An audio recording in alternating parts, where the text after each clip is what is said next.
اعوذ باللہ من الشیطان الرجیم بسم اللہ الرحمن الرحیم رب اشرح لی صدری ویسر لی امری واحلل عقدۃ من لسانی یفقہوا قولی رب زدنی علما اللہم فقہنا فی الدین آمین یا رب العالمین۔ آج ہم سورہ احزاب سے آج کی کلاس شروع کرتے ہیں۔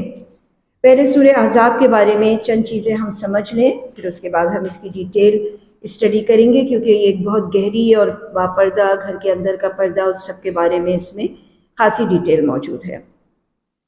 مدنی سورہ ہے اور اس میں 73 آیات ہیں۔ اب یہاں پہ یہ بات سمجھنے کی ہے کہ جس لشکر نے مدینے کے اوپر چڑھائی کی تھی، ان کے ہارنے کے بعد ان کے مختلف قبائل اور جماعتیں ان کے ساتھ شریک ہو گئی تھیں اور غزوہ احزاب کی شکل اختیار کر لی گئی تھی، اس لیے سورت کا نام سورہ احزاب رکھا گیا ہے، اور اس کو ہم غزوہ خندق بھی کہتے ہیں۔ تو اس لیے کیونکہ زیادہ تر لوگ غزوہ خندق سے واقف ہیں، اس لیے یہاں پہ میں آپ کو یہ نام بھی بتا رہی ہوں۔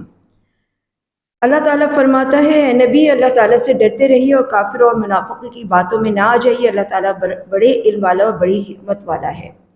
جو کچھ آپ کی جانب وحی کی جاتی ہے اس کی تابعداری کریں، اللہ تعالیٰ ہر عمل سے باخبر ہے، اور آپ اللہ ہی پہ توکل رکھیں، وہ کارسازی کے لیے کافی ہے۔ آگے فرمایا، کسی آدمی کے سینے میں اللہ تعالیٰ نے 2 دل نہیں رکھے۔ اب اس 2 دل سے کیا مراد ہے، اس کو بھی ہم سمجھتے ہیں۔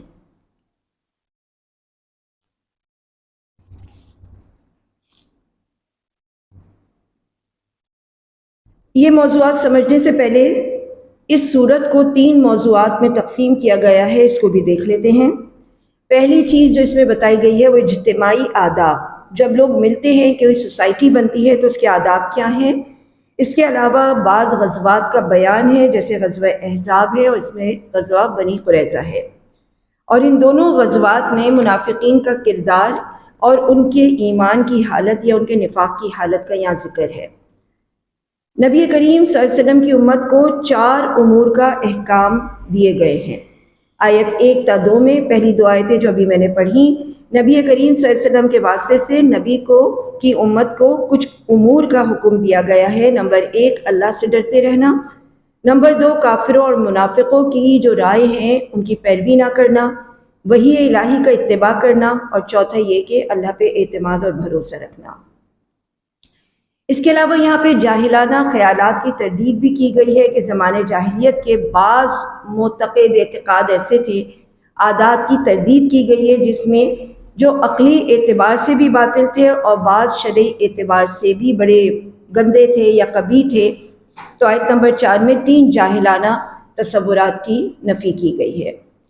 پہلی بات جو ابھی ہم نے پڑھی کہ سینے میں 2 دل ہونا، ان کا خیال تھا، ایک توہم تھا ان کا کہ کسی انسان کے سینے میں 2 دل بھی ہوتے ہیں، لیکن میڈیکلی بھی یہ انپروون ہے، اور اللہ سبحانہ و تعالیٰ نے بھی فرمایا ایسا ممکن نہیں ہے، لیکن بعض مفسرین نے اس کا مطلب کچھ اور لیا ہے۔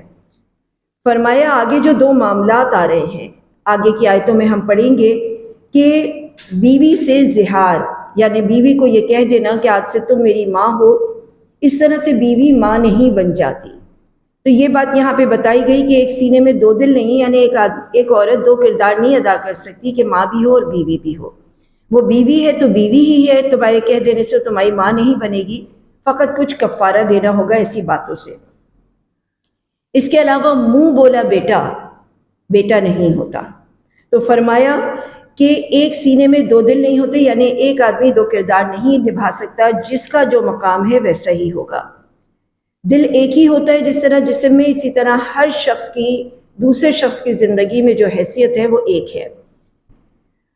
اور اس کا ایک اور مطلب بھی نکالا گیا، مفسرین نے کہا کہ ایک سینے کے اندر 2 دل کا مطلب یہ ہے کہ 2 چیزیں ایک ساتھ نہیں رہ سکتی، یعنی نہ کفر اور نہ ایمان، یہ دونوں ایک ساتھ نہیں رہ سکتے، یا تو اس دل میں ایمان ہوگا یا اس دل میں کفر ہوگا، تو دونوں جمع نہیں ہو سکتے۔ اس سے ان منافقین کی بھی تردید ہو گئی جو یہ کہا کرتے تھے کہ ایک اور درجہ نفاق کا جو وہ ظاہر کر رہے تھے۔ یعنی آج بھی ہم اپنے ارد گرد دیکھیں تو ہمیں پکے مسلمان کم نظر آتے ہیں اور پکے کافر بھی کم نظر آتے ہیں، ہم منافقین نظر آتے ہیں زیادہ۔ تو یہ تیسرا درجہ خود بخود وجود میں آئے جس کی یہاں پہ نفی کی جا رہی ہے یا تو انسان مسلمان ہوتا ہے یا کافر ہوتا ہے، تیسرا کوئی درجہ نہیں ہے، یعنی ایک دل کے اندر یا اللہ رہ سکتا ہے یا شیطان رہ سکتا ہے۔ آیت نمبر 4 میں ایک جاہلی زہار کے بارے میں بات ہو رہی ہے کہ کوئی بھی شخص اپنی بیوی کو کہہ دے کہ تم میری ماں کی طرح ہو، یا تمہاری پیٹھ میری ماں کی طرح سے ہے، میرے اوپر ایسے جیسے میری ماں کی پشت، تو ان الفاظ کے کہنے سے وہ اس کی ماں نہیں بن جاتی، لیکن اس کی بیوی اس کے لیے حرام ہو جاتی ہے۔ پھر اس کے بعد کفارے کی بات آتی ہے کہ کفارہ دینے سے وہ حلال ہو جائے گی۔ آیت نمبر 5 میں منہ بولے بیٹے کا حکم ہے۔ ہم جانتے ہیں حضرت زید نبی کریم صلی اللہ علیہ وسلم کے منہ بولے بیٹے تھے، کس طرح سے ان کو لیا گیا، پھر بازار میں وہ بیچے گئے، پھر حضرت خدیجہ کے پاس وہ ایز اے غلام تھے، پھر نبی کریم صلی اللہ علیہ وسلم نے انہیں اپنا بیٹا بنا لیا تھا، تو وہ ان کے منہ بولے بیٹے تھے۔ اور یہ ایک لمبا قصہ ہے کہ جب ان کے والدین کو خبر ہوئی تھی حضرت زید کے، اور وہ آئے تھے ان کو لینے کے لیے، اس وقت تک حضرت زید جوان ہو چکے تھے، اور ان کے پاس یہ اختیار تھا کہ وہ اپنے ماں باپ کے ساتھ جائیں یا نہ جائیں۔ اتنے عرصے بعد ایک بچہ اپنے والدین کو دیکھے، مگر اس کے باوجود وہ نبی کریم صلی اللہ علیہ وسلم کے ساتھ رہنے کو ترجیح دیتے تھے۔ انہوں نے اس کو ترجیح دی اور ان کے ساتھ رہے۔ تو یوں پھر اس روز نبی کریم صلی اللہ علیہ وسلم نے کھڑے ہو کے کہا یاد سے میرا بیٹا ہے، تو یہ منہ بولا بیٹا تھا۔ منہ بولا بیٹا بیٹا نہیں ہوتا۔ سورہ احزاب کی آیتیں خاص کر ان جاہلی تصورات کو مٹانے کے لیے ہیں کہ جو معاشرے میں پھل پھول رہے ہوتے ہیں۔ اب دیکھیے ہمارے یعنی اسلام میں بہو کے ساتھ نکاح حرام ہے، لیکن جاہلی معاشرے میں منہ بولا بیٹا بھی بالکل بیٹوں کی طرح ہوتا تھا، جائیداد کا وارث بھی ہوتا تھا، اور ساتھ ساتھ اسی طرح سے اس کی حرمت ہوتی تھی اس کی بیوی کی جیسے کہ ایک بہو کی ہوتی ہے۔ لیکن یہاں پہ یہ بات فرمائی کہ منہ بولا بیٹا تمہارے بیٹوں کی طرح نہیں ہے۔ ہم سورہ احزاب کر رہے ہیں، پچھلی ساری جو ہے وہ ہم نے ریکارڈنگ کر لی ہے، تو انشاءاللہ آج آپ کو مل جائے گی۔ سورہ احزاب پہ آ جائیے۔ تو اللہ سبحانہ و تعالیٰ نے آیت نمبر 5 میں یہی بات بتائی کہ جو لے پالک ہیں منہ بولے بیٹے، ان کو حقیقی باپوں کی طرف نسبت کرو۔ عموماً ہم اپنے بچوں کو جب لے پالک بناتے ہیں کچھ بچوں کو، تو ان کو اپنا نام دے دیتے ہیں، یہ اسلام میں غلط ہے۔ بعض اوقات جوڑے ایسے ہوتے ہیں جن کے اولاد نہیں ہوتی، اور پھر وہ کسی بچے کو بنا لیتے ہیں اپنا بیٹا بیٹی، اور اس کے بعد اس کے نام کے آگے ولدیت میں یا بنت کر کے یا جو بھی ہے اپنا نام دے دیتے ہیں۔ اگر کوئی بچی ہے اس کا نام رخسانہ ہے، شبانہ ہے، اور باپ کا جس نے اڈاپٹ کیا ہے اس کا نام عامر ہے، تو اس نے اس کے آگے عامر لگا دینا ہوتا ہے، یہ غلط ہے۔ یہاں پہ صاف واضح حکم ہے کہ ان کے حقیقی باپوں کی طرف نسبت کرو، اور ان کو انہی نام سے پکارو، یہ اللہ کے نزدیک انصاف ہے۔ اب یہاں پر زمانے جاہلیت میں چونکہ یہ چیز چلی آ رہی تھی کہ نام بھی دیا جاتا تھا، وراثت بھی دی جاتی تھی، اور اس کی بیوی کو یعنی اپنی بہو کو واقعتاً بہو سمجھا جاتا تھا۔ اب حضرت زید غلام تھے، اب پیچھے سے وہ کتنے اچھے خاندان کے ہوں، لیکن یہاں پہ مکے میں ان کی حیثیت غلام کی تھی، اور ان کا نکاح کرنے کے لیے یعنی ان کا رشتہ بھیجا نبی کریم صلی اللہ علیہ وسلم نے حضرت زینب کے لیے۔ اب حضرت زینب کو یہ بات اچھی نہیں لگی، انہوں نے منع کیا، لیکن اس کے بعد یہ آیت اتر گئی کہ کسی آگے ہم پڑھیں گے مومن اور مومنین کے لیے لائق نہیں ہے کہ اللہ اور اس کا رسول کوئی فیصلہ کر دیں اور وہ اس سے منہ موڑے، تو انہوں نے مان لی بات اور نکاح ہو گیا۔ لیکن ایک اسٹیٹس کا فرق انہیں تنگ کرتا رہا۔ مرد کے لیے یہ چیز نہیں ہوتی، مگر عورت کے لیے ایک فطری چیز ہوتی ہے کہ اگر وہ اپنے اس کم اسٹیٹس پہ اتر کے اس کی شادی کی جائے تو وہ ایک بے چینی اور بے قراری محسوس کرتی ہے۔ ایک عورت کو یہ اچھا لگتا ہے کہ اس کا مرد اس سے رتبے میں اور ہر چیز میں، عقل میں، فہم میں یا مال میں اگر اتنا نہ بھی ہو، لیکن خاندانی طور پہ اس سے برابر ہم پلہ یا بڑا ہو۔ تو حضرت زینب کو بھی یہ چیز پریشان کرتی تھی، اور دونوں یعنی سیٹ نہیں ہو پائے۔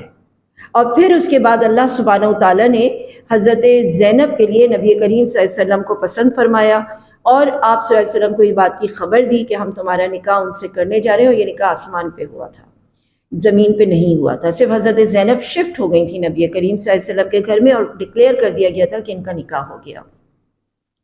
یہ بات جب نبی کریم صلی اللہ علیہ وسلم کو پتہ چلی کہ اللہ سبحانہ و تعالیٰ ایسا ارادہ فرما رہے، تو آپ بہت بے چین ہو گئے تھے، کیونکہ معاشرے میں ایک اصول ایگزسٹ کرتا ہے کہ یہ آپ کی بہو ہے۔ آپ اس کو آج کے زمانے میں رکھ کے دیکھیے کہ اگر آج کوئی بھی حقیقی سسر حقیقی بہو سے نکاح کرنے جا رہا ہو بیٹے سے ڈیورس دلا کے، تو آپ سمجھ سکتے ہیں بدنامی کے کتنی اونچی ہائٹ پہ وہ جائے گا۔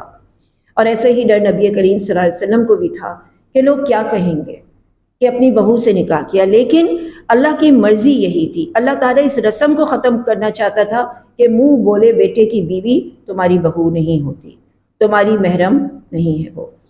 تو لہٰذا یہ پھر واقعہ اس طرح سے ہوا، اس کو ہم دیکھتے ہیں کہ جاہلی زہار جو یہ چیز تھی، اور اس کے بعد منہ بولے بیٹے کے بارے میں جو یہ حکم آیا، تو فرمایا یہاں پہ کہ قرآن نے اس غلط تصور کی تردید کی، اور نبی کریم صلی اللہ علیہ وسلم کو فرمایا کہ یہ تمہارے منہ بولے بیٹے جو ہیں تمہارے دینی بھائی ہو سکتے ہیں، دوست ہو سکتے ہیں، لیکن تم ان کو اپنی نہ نام دو گے اور نہ ہی ان کے ساتھ وہ معاملہ کرو گے کہ جو سگے بیٹے کے ساتھ ہوتا ہے۔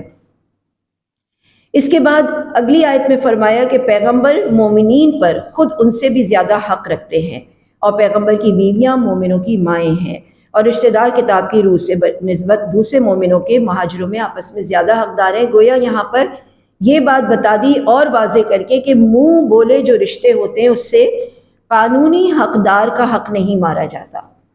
اگر میں آپ میں سے کسی کو رشتے میں بہن بنا لوں اور بہن سے بڑھ کر آپ کے ساتھ کروں، بیٹیوں سے بڑھ کر آپ کے ساتھ کروں، ماں سے بڑھ کر آپ کے ساتھ کروں، مگر اس کا مطلب یہ نہیں ہے کہ میرے اپنے بچے، میرے گھر والے، میرے رشتہ دار میری وراثت سے محروم ہو جائے۔ اتنا زیادہ انصار اور مہاجرین میں محبت اور پیار اور رشتہ تھا کہ لوگ یہ سمجھنے لگے تھے کہ وراثت کے بھی حقدار ہوں گے، جس میں اللہ سبحانہ وتعالیٰ نے فرمایا نہیں، جو دنیاوی معاملات ہیں اس میں دنیاوی رشتہ داریاں، اس میں دنیاوی خون کے رشتے، لیکن جو روح کے رشتے ہیں وہ پھر آسمان میں اللہ تعالیٰ کے پاس ایک ہی جگہ پہ ایک ہی اللہ تعالیٰ کے صاحبان میں اکٹھے ہونے والے ہیں۔ فرمایا ہاں تم اگر اپنے ان منہ بولے رشتہ داروں کے ساتھ یا دوستوں کے ساتھ حسن سلوک کرنا چاہو تو تمہارے پاس جو تمہاری اپنی ذاتی حیثیت میں جو چیزیں ہیں وہ تم ان کے ساتھ شیئر کر سکتے ہو، یا تم ان کو اس میں سے ہبہ کر سکتے ہو۔ اس کے بعد نوح اور ابراہیم علیہ السلام اور موسیٰ علیہ السلام اور مریم کے بیٹے عیسیٰ علیہ السلام کی بات ہوئی، اور فرمایا کہ اللہ تعالیٰ سچوں سے ان کی سچائی کے بارے میں دریافت فرمائے گا، اور کافروں کے لیے المناک عذاب تیار کر رکھا ہے۔ آیت نمبر 9 میں فرمایا کہ اب وہ وقت یاد کرو جب تمام دشمنوں نے مل کر تمہارے اوپر حملہ کر دیا تھا، فوجیں تم پہ چڑھائی کر رہی تھیں، اور ایسے لشکر بھیجے اللہ تعالیٰ نے جو تم نہیں دیکھ سکتے تھے۔ یہاں پہ ہم اس غزوہ احزاب کی تھوڑی سی تفصیل دیکھتے ہیں جو 5 ہجری میں پیش آیا تھا۔ احزاب حزب کی جمع ہے، حزب کہتے ہیں گروہ کو، اور احزاب کا مطلب ہے بہت سارے گروہ۔ تو بہت سارے گروہ، تمام اسلام دشمن گروہ جمع ہو کر مسلمانوں کے مرکز مدینہ کے اوپر حملہ آور ہو گئے تھے۔ اسے جنگ خندق بھی کہتے ہیں، جیسے میں نے آپ کو بتایا۔ تو مسلمانوں نے اپنے بچاؤ کے لیے مدینے کے چاروں طرف یعنی آگے کی سائڈ پہ پوری خندق کھود لی تھی تاکہ دشمن مدینے کے اندر نہ آ سکے۔ یہودیوں کا ایک قبیلہ تھا بنو نذیر، جس کو رسول اللہ صلی اللہ علیہ وسلم نے مسلسل اس کی بدعہدی کی وجہ سے جلا وطن کر دیا تھا۔ تو اب وہ مدینے میں نہیں تھا، مدینے سے باہر تھا، اور مدینے کے باہر رہتے ہوئے اس نے یہ ساری پلاننگ کی۔ یہ قبیلہ خیبر میں جا کر آباد ہوا تھا۔ اس نے کفار مکہ کو مسلمانوں پہ حملہ کرنے کے لیے ابھارا، اور غطفان وغیرہ جو تھے قبائل نجد، ان کو بھی کہا کہ تم بھی ہمارے ساتھ مل جاؤ، ان کو اپنی مدد کا یقین دلایا اور ان کو قتال پہ آمادہ کیا، اور یوں یہ سارے اکٹھے ہو کے مدینے کے اوپر حملہ آور ہونے میں کامیاب ہوئے۔ مشرکین مکہ کی جو فوج تھی اس کی قیادت اس زمانے میں ابو سفیان کر رہا تھا، کیونکہ اس وقت وہ مسلمان نہیں ہوئے تھے۔ تو انہوں نے احد کے پاس پڑاؤ ڈالا اپنا، تقریباً مدینے کا محاصرہ کر لیا، اور ان کی مجموعی تعداد 10,000 کے قریب تھی، جبکہ مسلمان صرف 3,000 تھے۔ بہرحال وہاں پہ جنوبی رخ پہ یہودیوں کا تیسرا قبیلہ بنو قریظہ آباد تھا، یعنی آگے کی سائڈ پہ تو یہ لوگ تھے، لیکن مدینے کے ایک کارنر پہ بنو قریظہ تھے، جن سے نبی کریم صلی اللہ علیہ وسلم کا پیکٹ تھا کہ تم ہمارے ساتھ مل کر دشمنوں سے لڑو گے اور ہمارے خلاف نہیں جاؤ گے۔ یہ پیکٹ تھا، ان کے ساتھ معاہدہ تھا، اور یہ معاہدہ ابھی اس وقت تک جنگ احزاب تک یعنی غزوہ احزاب تک بالکل قائم تھا، اور وہ مسلمانوں کی مدد کرنے کے پابند تھے۔ مگر جو بنو نذیر کا قبیلہ تھا، ان کا جو سردار تھا، اس نے جاگ کر ان کو بھی اپنی طرف کر لیا ورغلا کے، اور کہا کہ ایک ہی بار مل کے مسلمانوں کے اوپر کاری ضرب لگاتے ہیں، اور یوں اپنے ساتھ ملا لیا۔ تو اب مسلمان 3-4 طرف سے ان دشمنوں میں گھر گئے۔ بنو قریظہ، اگر یہ بیچ میں خندق تھی نا، تو خندق کی وجہ سے یہ 1 مہینے محاصرہ رہا تھا، تو دشمنوں کے پاس موقع نہیں تھا کہ وہ کچھ کھانے پینے یا سپلائی ان کے پاس تک پہنچتی، تو بنو قریظہ پیچھے سے ان کو پہنچا رہے تھے، ان کی مدد کر رہے تھے، جس کی خبر بعد میں نبی کریم صلی اللہ علیہ وسلم کو ہو گئی۔ بہرحال مسلمان پورے کے پورے اس دشمن کے نغے میں آ گئے، اور مدینے کے باہر یہ اس طرح کا معاملہ چلتا رہا۔ سخت خوف زدہ تھے مسلمان، ان کی بالکل حالت خراب ہو رہی تھی کہ ہم تو پیس دیے جائیں گے۔ ایسے میں پھر غیب سے اللہ سبحانہ وتعالیٰ نے ان کی مدد فرمائی، آسمان سے فوج کے لشکر اترے، یعنی فرشتوں کے لشکر اترے۔ اس کے ساتھ ساتھ اللہ سبحانہ وتعالیٰ نے ایک ایسی ہوا چلائی، ایسی تند اور تیز ہوا چلائی کہ ان کے سارے خیمے الٹ گئے، ان کے پکے ہوئے کھانے پلٹ گئے، ان کے جو جانور تھے وہ بدک کے بھاگ گئے، یعنی وہ پوری ایک افراتفری وہاں پہ پھیل گئی۔ اس کا ذکر اب ہم یہاں پہ پڑھیں گے۔ اللہ تعالیٰ فرماتا ہے، اللہ کے اس احسان کو یاد کرو کہ تمہارے مقابلے میں جب فوجیں آئی تھیں۔ آیت نمبر 10 میں فرمایا، دشمن تمہارے پاس اوپر سے نیچے سے چڑھ آئے تھے، تمہاری آنکھیں پتھرا گئی تھیں اور منہ میں کلیجے آ گئے تھے، اور تم اللہ تعالیٰ کی نسبت طرح طرح کے گمان کرنے لگے۔ اس بری طرح جھنجھوڑے گئے تھے کہ واقعی ان کے پاؤں کے نیچے سے زمین نکل گئی۔ اس وقت منافق اور وہ لوگ جن کے دلوں میں شک تھا، لوگ تھا، کہنے لگے کہ دیکھو اللہ کے رسول نے اپنے آپ کو اللہ کا رسول کہہ کے ہم سے دھوکہ اور فریب کا معاملہ کیا۔ اور اس کے بعد ان میں سے ایک نے ہانک بھی لگائی کہ واپس مدینے چلو، اسی میں تمہاری جان بخشی ہے۔ اللہ سبحانہ و تعالیٰ فرماتا ہے کہ اگر ان کو مدینے کے پاس بھی لے جا کے فتنہ ملتا کہ یہاں پہ فوجیں آ گئی ہیں، تو یہاں سے بھی یہ آگے بھاگ جاتے۔ اس سے پہلے انہوں نے اللہ سے عہد کیا تھا کہ پیٹھ نہ پھیریں گے۔ یہ بنو قریظہ کے متعلق بھی ہے اور منافقین کے متعلق بھی۔ اللہ تعالیٰ فرماتا ہے تم موت سے، خوف سے، قتل سے بھاگو تو کچھ بھی کام نہیں آئے گا، کیونکہ تمہیں موت آنی ہے تو تمہاری اپنی جگہ پہ آ جائے گی۔ جب کوئی فضل تم سے روکنا چاہے اللہ تعالیٰ، تو کوئی نہیں ہے جو اس فضل کو دے، اور جو کوئی مصیبت میں اللہ تعالیٰ ڈالنا چاہے تو کوئی نہیں ہے جو اسے ہٹا سکے۔ اب اللہ تعالیٰ بخوبی جانتا تھا اس گروہ کو جو اپنے بھائی بندوں سے کہہ رہے تھے کہ واپس چلو، یہ تمہاری مدد میں بری طرح بخیل ہیں۔ جب خوف اور دہشت کا واقعہ آ جاتا ہے تو آپ دیکھتے ہیں ان کو کہ آپ کی طرف نظریں جما دیتے ہیں، اور اس طرح سے ان کی نگاہیں گھومتی ہیں گویا کہ موت کی غشی ان کے اوپر طاری ہو گئی ہے۔ یہ ایمان والے لوگ نہیں ہیں۔ آگے اللہ سبحانہ تعالیٰ نے نبی کریم صلی اللہ علیہ وسلم کو آیت نمبر 21 میں بہترین نمونہ قرار دیا۔ یہ آیت قرآن پاک میں مختلف جگہوں پہ آئی ہے، لیکن یہاں پر آپ سوچئے، ہم اسوہ حسنہ کسے کہتے ہیں؟ ہمارے پاس اسوہ حسنہ کی جو کتابیں موجود ہیں، اس میں آپ نبی کریم صلی اللہ علیہ وسلم کا اٹھنا بیٹھنا، چلنا پھرنا، بولنا، اخلاقیات موجود ہیں۔ یہاں پہ کس جگہ آئی ہے یہ آیت؟ احزاب کے بیچ میں، جنگ کے معاملے میں نبی کریم صلی اللہ علیہ وسلم کے حسنہ کے اوپر عمل کرو۔ اسوہ حسنہ بتائے جا رہے جنگیں کرنا، جنگ میں جمنا، کافروں کے مقابلے پہ آنا، یہ نبی کریم صلی اللہ علیہ وسلم کا اسوہ ہے۔ اور ہم اسوہ حسنہ جو لے کر چلتے ہیں وہ بڑے ٹھنڈے ٹھنڈے پیٹ، بڑے مزے سے لے کر چلتے ہیں کہ بس شاید مسواک کو ایسے پکڑنا اسوہ حسنہ ہے، پہلا قدم اندر رکھنا اور دوسرا قدم باہر نکالنا، یہ اسوہ حسنہ ہے، کیونکہ بہت آسان بات ہے۔ لیکن یہاں اسوہ حسنہ اس جنگ کے موقع پہ، اس غزوے کے موقع پہ بتایا گیا جب آنکھیں پتھرا گئی تھیں اور کلیجے منہ کو آ گئے تھے۔ اس وقت نبی کریم صلی اللہ علیہ وسلم نے کیا کام کیا، اس وقت نبی کریم صلی اللہ علیہ وسلم نے کس طرح اثبات کیا، کیسے اپنے قدموں کو جما کے رکھا مشکل وقت میں دشمنوں کی یلغار میں، یہ اسوہ حسنہ ہے۔ اے ایمان والوں، اور ایمان والوں نے جب کفار کے لشکروں کو دیکھا تو بے ساختہ کہہ اٹھے کہ انہی کا وعدہ ہمیں اللہ اور اس کے رسول نے کیا تھا، اور اللہ کے رسول نے سچ فرمایا تھا۔ اس طرح ان کا ایمان اور بڑھ گیا، کیونکہ انہیں معلوم تھا کہ آزمائش تو آئے گی، اور ہم پیچھے سورہ عنکبوت میں پڑھا ہے کہ آزمائش کے بغیر اللہ تعالیٰ یعنی کسی کو آزمائے بغیر چھوڑتا نہیں ہے، اور پرکھے بغیر اس کا حساب کتاب نہیں کرتا۔ تو مومنوں میں سے کچھ ایسے بھی ہیں جنہوں نے عہد کیا تھا اللہ تعالیٰ سے، اسے سچ کر دکھایا اور اپنے عہد کو پورا کر دیا، اور اس میں کوئی تبدیلی نہیں دکھائی، تاکہ اللہ تعالیٰ قیامت کے دن سچوں کو سچائی کا بدلہ دے۔ پھر اس کے بعد اللہ تعالیٰ نے کافروں کو غصے میں بھرے ہوئے ہی نامراد لوٹا دیا، انہیں کوئی فائدہ نہ ملا اس جنگ سے، اور اس جنگ میں اللہ تعالیٰ خود ہی مومنوں کو کافی ہو گیا۔ اللہ تعالیٰ بڑی قوت والا اور غالب والا ہے، اور جن اہل کتاب نے ان سے ساز باز کر لی تھی، اب یہ بنو قریظہ کی بات ہو رہی ہے، انہیں بھی اللہ تعالیٰ نے ان کے قلعوں سے نکال دیا، اور ان کے دلوں میں بھی رعب بھر دیا۔ تم ان میں سے ایک گروہ کو قتل کر رہے تھے اور ایک گروہ کو قیدی بنا رہے تھے، اور اس نے تمہیں ان کی زمینوں کا، ان کے گھر اور جائیداد اور ان کے مال کا وارث بنا دیا۔ خیبر کی بات ہو رہی ہے کہ خیبر ایک ایسی فتح تھی جو بغیر کسی تکلیف اور پریشانی کے حاصل ہو گئی تھی، اور اس جنگ کے بعد اللہ تعالیٰ نے ایک طرح سے ان کو یہ تحفتاً دی تھی۔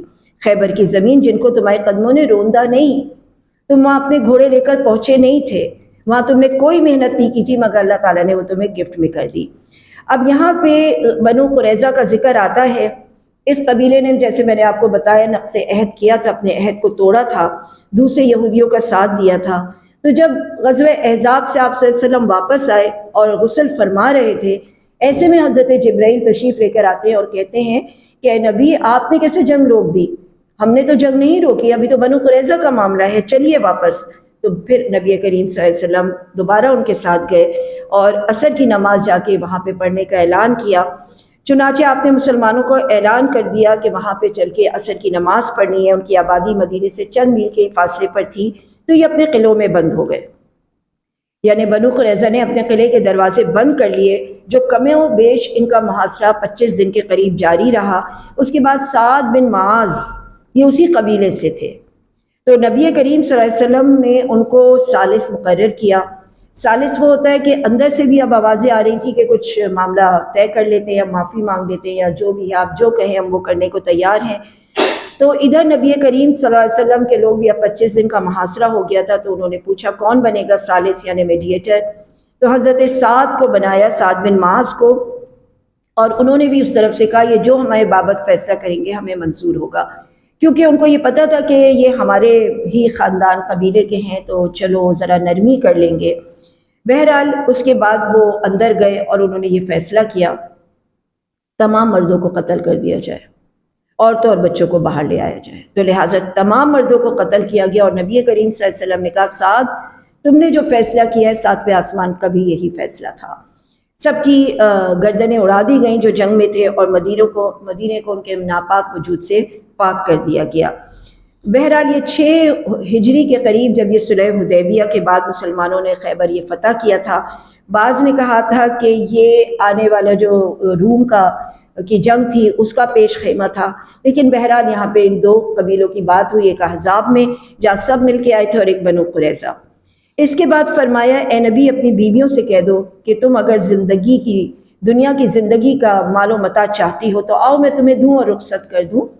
اب یہ بھی خیبر کی فتح کے بعد، کیونکہ مال کی فراوانی ہو گئی، خیبر ایک بہت بڑا ایریا تھا جس کو فتح کرنے کے بعد مسلمانوں کے اندر مال و متاع کی فراوانی، یعنی ایک طرح سے فائنینشیل بہت بڑی سپورٹ ملی تھی۔ تو ازواج مطہرات نے سوچا کہ اب تو ذرا آسانی ہو گئی ہے، تو ہم اپنے شوہر سے یعنی نبی کریم صلی اللہ علیہ وسلم سے انہوں نے مطالبہ کیا کہ تھوڑا نان نفقہ بڑھا دیا جائے، اب ہم بھی ذرا قسم پرسی سے نکلیں، آزادی کے ساتھ اپنی زندگی بسر کریں۔ لیکن نبی کریم صلی اللہ علیہ وسلم اس مقصد کے لیے تو یہ جنگیں کر نہیں رہے تھے، اور نہ ہی اس مقصد کے لیے آئے تھے کہ اپنے ازواج اور اپنے گھر کو یہ چیز دے سکیں۔ اب آپ یہ بھی دیکھیے گا آگے ساتھ ساتھ کہ جو لوگ تعدد ازواج کے اوپر انگلی اٹھاتے ہیں کہ آپ صلی اللہ علیہ وسلم کے حرم میں 11 بیویاں تھیں، تو یہ بھی سوچیں وہ بیویاں کون تھیں، انہیں کیا پڑی تھی آپ صلی اللہ علیہ وسلم کے نکاح میں رہنے کی، ان کو چوائس دی گئی تھی۔ آپ نبی کریم صلی اللہ علیہ وسلم نے انہیں چوائس دی، پہلے تو آپ خاصے دل برداشتہ ہوئے اور کچھ دنوں کے لیے الگ ہو گئے، لیکن پھر اللہ تعالیٰ نے یہ آیت نازل فرمائی کہ ان کو چوائس دے دو، اگر اسی طرح سے یہ آپ کے ساتھ رہنے کو تیار ہے اس شرط کے ساتھ کہ وہ نبی کی بیویاں ہیں تو ٹھیک ہے، نہیں تو آپ انہیں رخصت کر دیجئے، کوئی مسئلہ نہیں ہے۔ تو جب آپ نے آ کے یہ بات کہی تو ایک ایک سے الگ الگ کہی، اور ہر کوئی نبی کریم صلی اللہ علیہ وسلم کے ساتھ محبت، عشق، عزت میں اتنی زیادہ تھیں کہ حضرت عائشہ رضی اللہ تعالیٰ عنہ کہتی ہیں جب مجھے یہ بات بتائی گئی تو میں نے کہا کہ میں تو آپ کا ساتھ دوں گی، لیکن اور کسی کو یہ بات بتائیے گا نہیں کہ عائشہ نے یہ بات اوکے کر دی ہے، میں تو آپ کے ساتھ ہی رہوں گی، ذرا آپ اور لوگوں کو بھی تو پرکھ لیجئے، وہ جو خاص ایک عورتوں کے درمیان۔ تو نبی کریم صلی اللہ علیہ وسلم نے کہا نہیں، میں رحمت للعالمین ہوں، میں سب کو بتاؤں گا کہ تمہاری چوائس یہ ہے، تاکہ اگر کسی کے دل میں کوئی شیطان آ بھی رہا ہو تو وہ اس سے بچ سکے۔ بہرحال تو یہاں پہ ان سب نے آپ صلی اللہ علیہ وسلم کے ساتھ رہنا قبول کیا، اور اگر تمہاری مراد اللہ، اس کا رسول اور آخرت کا گھر ہے تو تم میں سے ہر نیک کام کرنے والی کو زبردست اجر دے گا۔ یہ بھی اللہ تعالیٰ نے ان بیویوں کے لیے بتایا، اور پھر فرمایا اے نبی کی بیویوں تم میں سے جو کھلی بے حیائی کا ارتکاب کرے گی۔ اب یہاں پہ یہ جو لفظ آ رہا ہے بفاحشہ، اس سے وہ کھلی بے حیائی نہیں ہے، بلکہ اس سے مراد جو چیز کی جا رہی ہے وہ یہ ہے کہ یہ جو کام تم علیحدگی کا کرو گی، تو اللہ تعالیٰ فرما رہا ہے کہ اگر تم نے کسی بھی طرح نبی کریم صلی اللہ علیہ وسلم کو دھوکہ تو نہیں کہنا چاہیے، لیکن نبی کریم صلی اللہ علیہ وسلم کو دکھ دیا تو پھر تمہیں عذاب ملے گا، دوہرا عذاب ملے گا۔ کیونکہ دیکھیے بڑے رتبے والے ہوتے ہیں نا، ان کے معمولی غلطیاں بھی بڑی شمار ہوتی ہیں، تو یہاں نامناسب رویہ ہے کہ نبی کو تنگ کرنا، ان سے زیادہ مال و متاع چاہنا، یہ نبی کریم صلی اللہ علیہ وسلم کو تنگ کرنے کے مترادف ہے۔ اس کے بعد یہاں پہ اللہ سبحانہ وتعالیٰ نے ان بیویوں کو، ہماری جو مائیں ہیں، ان کے لیے یہاں پہ کچھ احکامات دیے ہیں۔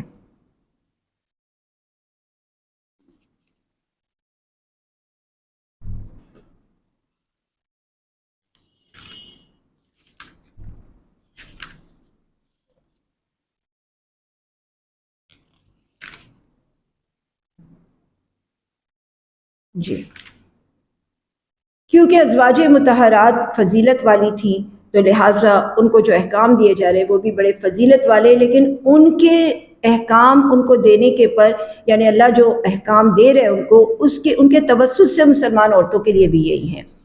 فرمایا یہاں پہ جو پوری آیات ہے ان کا خلاصہ ہے، نمبر 1، مردوں کے ساتھ بات کرتے ہوئے آواز میں لوچ نہ پیدا کی جائے۔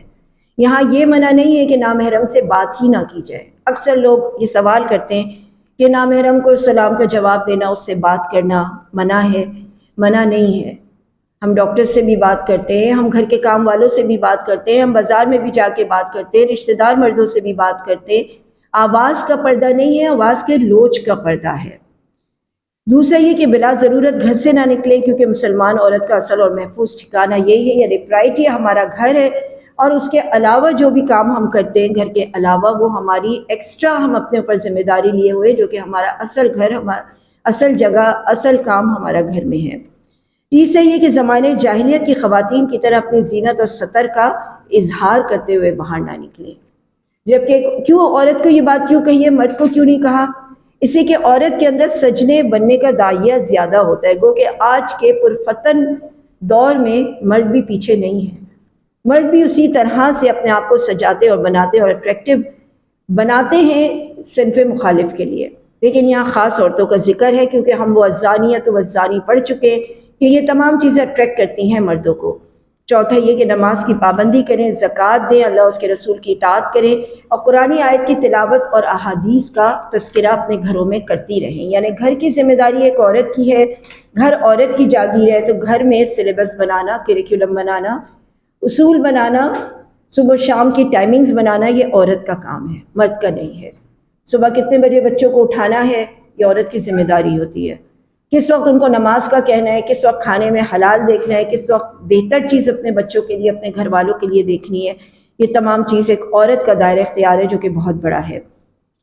تو یہاں پہ اس چیز کے بارے میں فرمایا کہ تمہاری حیثیت عام عورتوں کی سی نہیں ہے، تمہارے پاس زوجیت نبی کا شرف ہے، اور ان کی توسط سے باقی مسلمان عورتوں کو بھی یہ بات بتائی گئی ہے۔ آگے آیت نمبر 35 میں اللہ تعالیٰ نے فرمایا ان المسلمین والمسلمات والمؤمنین والمؤمنات والقانتین والقانتات والصادقین والصادقات والصابرین والصابرات والخاشعین والخاشعات والمتصدقین والمتصدقات والصائمین والصائمات والحافظین فروجهم والحافظات والذاکرین اللہ کثیرا والذاکرات اعد اللہ لهم مغفرۃ واجرا عظیما۔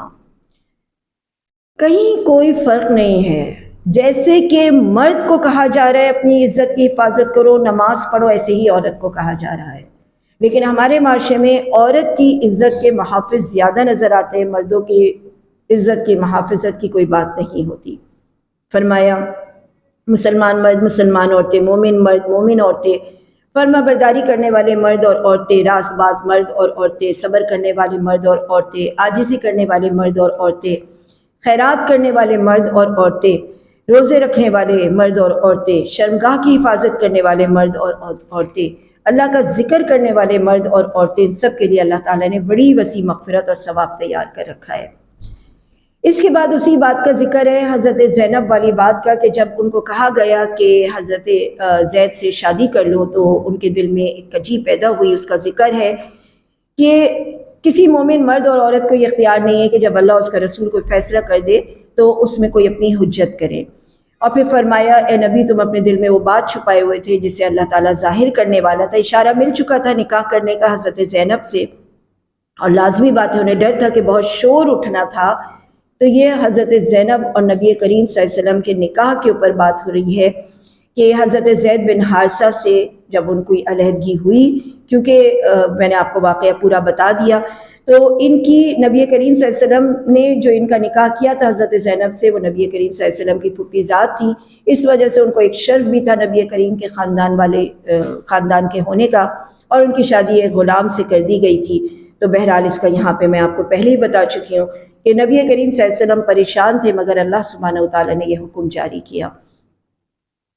تو فرمایا ہم نے انہیں تمہارے نکاح میں دے دیا تاکہ مسلمانوں پر اپنے منہ بولے بیٹوں کی بیویوں کے بارے میں کسی طرح تنگی نہ رہے، جبکہ وہ ان سے اپنی غرض پوری کر چکے ہوں، یعنی اپنا رشتہ ان کے ساتھ استوار کر چکے ہوں اور زوجیت کا۔ اللہ کا تو یہ حکم ہے جو ہو کر رہنے والا تھا۔ اب آگے کثرت ازواج کے بارے میں یہاں پہ بات آ رہی ہے کہ اللہ تعالیٰ نے نبی کریم صلی اللہ علیہ وسلم کے اوپر کوئی حرج نہیں رکھا کہ وہ زیادہ نکاح کریں۔ تو کثرت ازواج، اس کو ہم دیکھتے ہیں کہ بھرپور جوانی میں نبی کریم صلی اللہ علیہ وسلم جب فقط 25 سال کے تھے تو انہوں نے حضرت خدیجہ سے جو کہ 40 سال کی تھی نکاح کیا، اور جب تک حضرت خدیجہ اس دنیا میں رہیں، حیات رہیں، آپ نے کوئی اور نکاح نہیں کیا، اپنی پوری جوانی گزار ہی دی ان کے ساتھ۔ اور اس کے بعد جب آپ ایک ادھیڑ عمر کی اس میں آ گئے، ایج میں آ گئے، تو سیاسی کہہ لیجئے اس کی بنا پہ مختلف نکاح ہوئے، بہت ساری اس کے اندر حکمتیں موجود تھیں۔ حضرت عائشہ کے علاوہ سب ہی عمر رسیدہ تھیں، کوئی بھی باکرہ یعنی ورجن نہیں تھی، غیر شادی شدہ نہیں تھی، یا وہ بیوہ تھیں یا وہ مطلقہ تھیں، یا پھر کچھ ایسی تھیں کہ جو سردار کی مطلب جہاں پہ وہ جاتے تھے اور فتح کر لیتے تھے اور وہاں کے قبیلے کے سردار کی بیٹیاں ہوا کرتی تھیں، تو سردار کی بیٹی کے لیے سوائے آپ نبی کریم صلی اللہ علیہ وسلم سے بڑھ کر اور کوئی معزز نہیں تھا کہ وہ ان کو اپنے حرم میں لے رہے تھے۔ اس کا ذکر ہے یہ اللہ تعالیٰ فرماتا ہے اس کے بعد آیت نمبر 40 میں، تمہارے مردوں میں سے کسی کے باپ نہیں ہے۔ حضرت زید کا ہی قصہ چل رہا ہے کہ وہ تمہارے مردوں میں سے کسی کے باپ نہیں ہے۔ نبی کریم صلی اللہ علیہ وسلم کی بیٹیاں ضرور تھیں، داماد ضرور تھے، لیکن بیٹا کوئی نہیں تھا، جو تھا ان کا انتقال ہو گیا تھا۔ تو فرمایا تمہارے مردوں میں سے کسی کے باپ نہیں ہے، لیکن اللہ کے رسول اور تمام نبیوں کے اندر خاتم النبیین ہے۔ یہ وہ آیت ہے جس کے اندر واضح طور پہ نبی کریم صلی اللہ علیہ وسلم کو خاتم النبیین، ختم کہتے ہیں مہر کو، ڈاٹ کو، کیپ کو، کہ نبیوں کے آنے کا سلسلہ ختم ہو گیا ہے۔ تو یہ حضرت خدیجہ سے جب آپ کا نکاح ہوا، اس کے بعد پے در پے آپ نے نکاح کیا، ان کی کچھ نہ کچھ وجوہات پیچھے موجود تھیں۔ آپ نبی کریم صلی اللہ علیہ وسلم کے کچھ امتیازی اوصاف بھی یہاں پہ بتائے گئے ہیں۔ نبی کریم صلی اللہ علیہ وسلم قیامت کے دن گواہی دیں گے، کیونکہ پوری دنیا میں آپ کے امتی موجود ہیں جنہوں نے ایمان قبول کر چکے ہیں نبی کریم صلی اللہ علیہ وسلم کے زمانے میں۔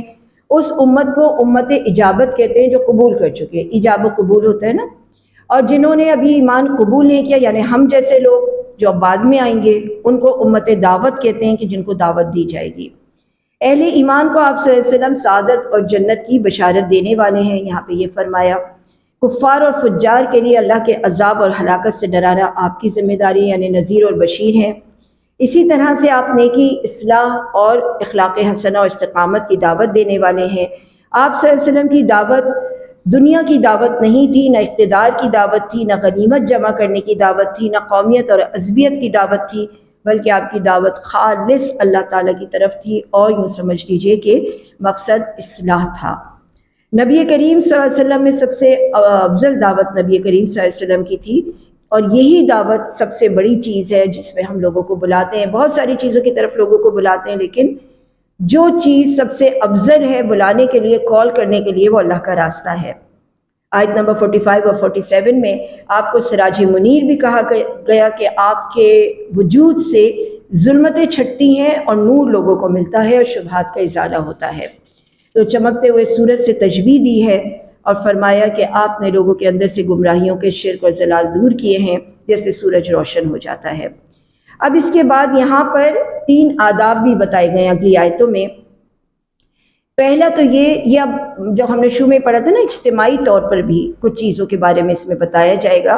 کسی کے گھر میں بلا اجازت نہ داخل ہو. اگر تمہیں کوئی دعوت پہ بلائے تو دعوت سے تھوڑی دیر پہلے جاؤ اور ذرا جلدی اٹھنے کی کوشش کرو، کیونکہ گھر والوں کے اوپر یہ وقت گراں گزرتا ہے. یہ موقع تھا جب نبی کریم صلی اللہ علیہ وسلم کا ولیمہ تھا. ولیمے والے دن آپ صلی اللہ علیہ وسلم کے یہ دوست احباب سب آ کے بیٹھے اور بہت جلدی بھی آ گئے، اور اس کے بعد اٹھ کے جانے کا نام نہیں لے رہے تھے، بیٹھے ہوئے تھے آپ صلی اللہ علیہ وسلم کے پاس. تو یہاں پہ یہ بات فرمائی کہ اس سے نبی کو تکلیف ہوتی ہے اور وہ چاہ رہے ہیں کہ تم جلد از جلد اس جگہ سے اٹھ جاؤ، کیونکہ ان کے اپنے بھی ذاتی معاملات کچھ ہیں، اپنا گھر ہے، اپنی ذمہ داری ہے. اور یہ ہمیں بات یوں بھی پتہ چلتی ہے کہ خاص کر وہ لوگ جو دین کا کام کرے ہو یا یوں کہہ لیجیے مصروف لوگ ہوں، ان کے پاس جاتے ہوئے آپ کو ٹائم لینا چاہیے، تھوڑا وقت دینا چاہیے کہ یہ نہ ہو ان کے اوقات کار میں مطلب ایسی چیز ہو کہ وہ ضائع ہو جائے اور ان کے کام اس سے حرج میں آ جائیں.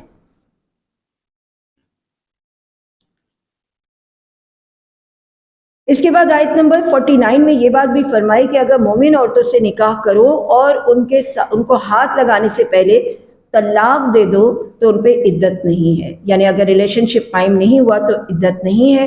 اس کے بعد اس کی اگلی آیت کے اندر 49 کے بعد یعنی 50 میں فرمایا ہم نے تمہارے لیے وہ بیویاں تو حلال کر دیں جن کا تم مہر دے چکے، یعنی انہیں نکاح کر چکے، اور وہ لونڈیاں بھی جو اللہ تعالیٰ نے تمہیں مال غنیمت میں دی ہیں.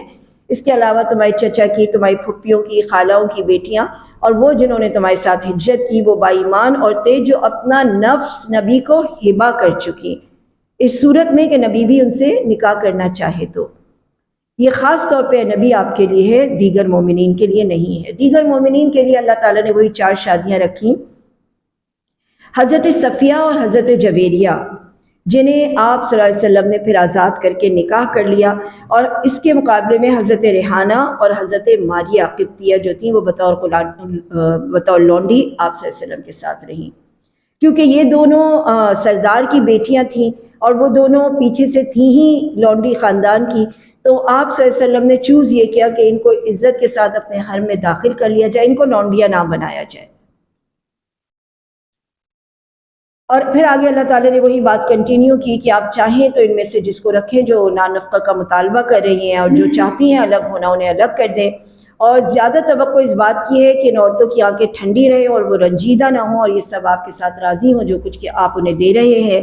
تمہارے دلوں میں جو کچھ ہے اللہ تعالیٰ اسے خوب جانتا ہے. اس کے بعد اور عورتیں آپ کے لیے حلال نہیں ہیں، چاہے ان کا حسن خوبصورت ہو، یعنی وہ خود ہبہ کر رہی ہوں آپ کو، اور آپ کا بھی یہ ہو کہ میں ان کو لے لوں اپنے حرم میں، لیکن بس اس کے بعد آپ کے لیے حلال نہیں ہے. ہاں تمہاری اگر مملوکہ ہے، لونڈیاں ہیں تو الگ بات ہے. اس کے بعد وہی آیت آ گئی کہ جب نبی کے گھر میں جایا کرو تو پہلے سے نہ جا کے بیٹھو اور دیر تک نہ بیٹھو، یہ تمہارے اور ان کے لیے زیادہ بہتر ہے اور تمہارے دل کی پاکیزگی کے لیے. اس کے بعد آیت نمبر 53 میں ایک اور اہم اصول بتایا گیا کہ نبی کریم صلی اللہ علیہ وسلم کے بعد، وصال کے بعد، ان کی تمام ازواج امت کے لیے مانند مائیں ہیں، تو کسی سے نکاح جائز نہیں ہے. ایک بار جن سے اللہ کے رسول صلی اللہ علیہ وسلم ریلیشن کر چکے وہ تمہاری اب مائیں ہیں، اسی لیے ہم ان کو ماں کہہ کے بلاتے ہیں. پھر اس کے بعد یہاں پر فرمایا یہ آیات آ رہی ہیں پردے کی، حجاب کی. پردے کا جب حکم نازل ہوا تو اس کے بعد یہ آیت نازل ہوئی کہ یہ سوال اٹھا کہ کن کن سے پردہ کرنا ہے. تو فرمایا ان عورتوں پہ کوئی گناہ نہیں کہ وہ اپنے باپوں، بیٹوں، بھائیوں، بھتیجوں، بھانجوں، میل جول کی عورتیں اور ملکیت کے ماتحت یعنی جو لونڈی اور غلام ہیں ان کے سامنے آ جایا کرے اللہ سے ڈرتی ہوئی، یعنی ان کے سامنے بھی اس حالت میں نہ آئے کہ کوئی فتنہ دل میں ہو. اللہ تعالیٰ ان کے فرشتے نبی پر درود بھیجتے ہیں تو اے مسلمانوں تم بھی بھیجا کرو. یہاں پہ درود کے بارے میں ہے کہ ان کے اوپر خوب سلام اور درود بھیجو. اور جس وقت یہ آیت آئی ہے تو نبی کریم صلی اللہ علیہ وسلم چمکتے چہرے کے ساتھ اپنے صحابہ کرام کے پاس آئے اور لوگوں نے پوچھا آج آپ بڑے خوش نظر آتے ہیں، تو آپ نے فرمایا میرے پاس ایک فرشتہ آیا تھا اور اس نے کہا کہ کیا نبی آپ اس بات پہ خوش ہیں کہ اللہ تعالیٰ فرماتا ہے کہ آپ کی امت کے اوپر میں 10 رحمتیں نازل فرماؤں گا اگر کوئی ایک آپ کے اوپر درود بھیجے گا۔ تو آپ صلی اللہ علیہ وسلم بڑے خوش ہوئے اور کہا میری امتی کو جیسے ایک ہوتا ہے نا بونس مل گیا، ایک ایکسٹرا مل گیا کہ چلتے پھرتے بھی اگر وہ درود پڑھیں گے تو انہیں 10 رحمتیں ملیں گی۔ تو ہاں میں بہت خوش ہوں۔ فرشتے نے جواب میں کہا ہاں ہم بھی خوش ہیں کہ آپ کی امت کو یہ تحفہ ملا ہے، مسند احمد کی حدیث ہے۔ تو فرمایا خوب سلام بھیجتے رہا کرو۔ جو لوگ اللہ اس کے رسول کو ایذا دیتے ہیں اللہ تعالیٰ کی پھٹکار ہے دنیا اور آخرت پہ، اور جو لوگ مومن مردوں کو اور مومن عورتوں کو ایذا دیں یعنی تکلیف دیں بنا اس جرم کے جو انہوں نے کبھی کیا ہی نہیں۔ اب آپ دیکھیں یا اللہ تعالیٰ نے کیسا پیئر بنایا کہ نبی اس کے ساتھ ہی مومن مرد اور اس کے ساتھ ہی مومن عورتیں۔ جس طرح نبی کو تکلیف دینا تمہارے لیے بری بات ہے، اسی طرح مومن مرد اور مومن عورت کو نہ تکلیف دیا کرو۔ اس کے بعد ایک شرعی حجاب کی بات آتی ہے کہ کس طرح سے فرمایا کہ اپنی چادریں اپنے اوپر لٹکا لیا کریں اور تاکہ ان کی شناخت ہو جائے، یعنی یہ ایک ایسا ڈریس کوڈ ہے دنیا میں ہمارا چادر پہننا جو ہمیں تمام امتوں سے ممتاز کرتا ہے، چاہے وہ عبایا کی صورت میں ہو، چادر کی صورت میں ہے۔ آپ دیکھتے ہیں اور کوئی قوم یہ نہیں کرتی ہے، یا تو وہ ننز ہوتی ہیں ان کا ایک الگ حساب کتاب ہے، لیکن جو ہمارا پردہ کرنے کا اسٹائل ہے چاہے وہ نیلا پیلا ہرا گلابی کوئی بھی ہو، اس کو بھی ہم آگے دیکھیں گے، لیکن جس اسٹائل سے ہم لوگ عبایا پہنتی ہیں یا چادریں پہنتی ہیں جلباب لیتی ہیں وہ صرف ہم مسلمان عورتوں کی نشانی ہے، اور یہ بات واضح کر دیتی ہے کہ یہ باحجاب عورتیں ہیں، ورنہ کوئی کتنا باحیا ہے اور کوئی کتنا بے حیائی ماتھوں پہ نہیں لکھا ہوتا۔ ہم اپنے لباس سے اپنی باتوں سے یہ بات ظاہر کرتے ہیں کہ ہم باحیا ہیں یا بے حیا ہیں۔ تو جس کے دل میں حیا ہوتا ہے وہ کبھی بھی ایسے نہیں کرے گی کہ وہ اپنے آپ کو بے حجاب مردوں کے سامنے لے کر آئے، چاہے اپنے چہرے مہرے سے، چاہے اپنے جسم سے، اور چاہے اپنی باتوں سے۔ تو اس کی جو خاص بات ہے اس حجاب کی، اس میں نہ کہیں چادر کا لفظ آیا، نہ کہیں عبائی کا لفظ آیا۔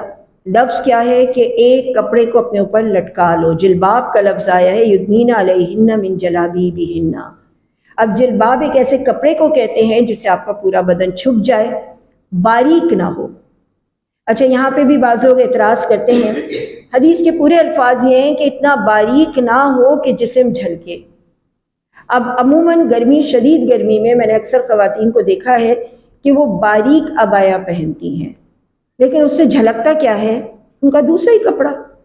یہ ایسے ہی ہے کہ جیسے آپ ایک شفون یا جارجٹ کا عبایا بنائیں، اس کے نیچے لائننگ لگا لیں، تو سمجھے وہ لائننگ آپ کا اپنا ڈریس ہو گیا۔ تو اب جب وہ پہنتے اور اندر سے کپڑا جھلکتا ہے تو لوگ یہ کہتے ہیں اتنا باریک عبایا اسلام میں نہیں ہے۔ اگر اندر سے جسم جھلک رہا ہے، وہ ڈائریکٹ جسم کے اوپر پہنے تب تو بات ہے۔ اور آپ کو یہ بات معلوم ہوگی کہ شدید گرمیوں کے موسموں میں جہاں عورتیں یہ کرتی ہیں جلباب پہنتی ہیں، وہ ایسا کپڑا پہنتی ہیں کہ اس کے نیچے انہیں کوئی اور کپڑا نہ پہننا پڑے، یعنی ایک فل میکسی کی طرح سے پہنتی ہیں۔ ڈبل کپڑے پہننا اتنی گرمی میں یہ ناقابل برداشت ہوتا ہے، تو وہ اس کے لیے ذرا سا موٹا پہن لیتی ہیں۔ لیکن جن جگہوں کے اوپر اتنی شدید گرمی نہیں ہوتی تو ہم کپڑے الگ پہنتے ہیں اور اوپر عبائے الگ لیتے ہیں، چادریں الگ لیتے ہیں۔ چادروں کا کیونکہ کھل جانا زیادہ وہ ہوتا ہے کہ ہو سکتا ہے تو اندر کپڑے پہن لیے جاتے ہیں، اور اگر عبائے ون پیس سوٹ بڑے اس طرح سے ہوں کہ جو ڈھیلے ہوں، باریک نہ ہوں، پرکشش نہ ہوں، کشادہ ہوں، معطر نہ ہوں، اور اس سے پورا جسم چھپ رہا ہو، تو یہ پورا جلباب کا کام کرتا ہے کہ آپ نے اوپر اپنے سر پہ دوپٹہ لیا، فیس کور کرنا ہے فیس کور کیا، اور اس کے بعد نیچے آپ نے کوئی ایسا ڈریس پہنا۔ چلیے آپ پاکستان سے باہر نکل کے دیکھ لیجئے، ہمارے یہاں بند ذہن اتنے ہیں کہ ہم سمجھتے ہیں شلوار قمیض جو ہے نا وہ اسلامی ڈریس ہے، وہ ہرگز بھی اسلامی ڈریس نہیں ہے۔ اگر آپ شلوار قمیض یا ایسٹرن ڈریس میں جاتے ہیں تو آپ دیکھتے ہیں لون کے کپڑے جو ہمارے جسم کو جھلکا دیتے ہیں، وہ ہرگز بھی اسلامی نہیں ہے۔ اس سے بہتر وہ جینس کی پینٹ ہے جو آپ کے جسم سے چپکی ہوئی نہیں ہے اور نہ اتنی باریک ہے کہ اندر سے نظر آئے، لیکن چونکہ پینٹ ہے تو ہم اعتراض کریں گے کہ یہ پینٹ کیوں ہے۔ جب آپ پاکستان سے باہر نکلتے ہیں تو جتنے بھی ممالک ہیں، مسلم ممالک، ان میں تو کہیں بھی شلوار قمیض نہیں ہے، کہیں میکسی ہے، کہیں اسکرٹ ہے، اس کے اوپر کرتی ہے جیسے ملیشیا میں ہے، اسی طرح مختلف جگہوں پہ مختلف ڈریس ہے، گھاگرے ہیں، ساڑیاں ہیں، یہ تمام لباس کسی مذہب کو نہیں پورٹرے کر رہی ہوتی ہیں۔ ساڑی سے بہتر تو کوئی ہے ہی نہیں کوئی چیز، ایک ہی 7 گز میں پورا خود کو لپیٹ دیا۔ ہاں اب آپ ساڑی کی فارمیشن چینج کر دیجئے تو ایک الگ بات ہے، لیکن اگر وہ فل سلیوز کا بلاؤز ہو جیسے کہ حیدرآبادی عورتیں پہنا کرتی تھیں، شاید اب بھی پہنتی ہوں، چھوٹی سی کرتی ہوتی تھی ہپس تک کی، گلا بالکل ہنسلی تک بند، اور اس کے اوپر وہ چادر کی طرح پورا لپیٹ کے سر پر سے گھونگھٹ بھی نکال لیتی تھی، تو اس سے بڑھ کر مجھے بتائیے اور کیا چیز ہوگی۔ یا اسی طرح جو ملیشین پہنتی ہیں، انڈونیشین پہنتی ہیں، ڈھیلا سا اسکرٹ پہنتی ہیں، اس کے اوپر کرتی پہنتی ہیں اور اس کے اوپر اپنے سر کو ڈھانکتی ہیں، تو یہ کسی لباس میں نہیں ہے کہ عبایا پہننا ہے، چادر پہننی ہے، اسکرٹ پہننا ہے، بس اس کے اندر خصوصیات یہ ہونی چاہیے۔ فرمایا وہ پہچان لی جائیں کہ یہ مسلمان ہیں اور ستائی نہ جائیں، اور یہ منافق جن کے دلوں میں نفاق کی بیماری ہے، مدینے میں غلط افواہیں اڑانے سے باز نہ آئے تو ہم ان کے اوپر تباہی مسلط کر دیں گے، پھٹکار ڈالیں گے، قیامت کے دن ان سے سوال ہوگا۔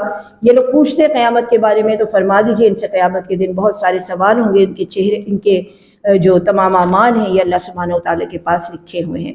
آگے اللہ تعالیٰ نے کافروں پہ لعنت فرمائی، قیامت کے دن ان کے چہرے آگ پہ الٹے پلٹے جائیں گے، دگنا عذاب دیا جائے گا۔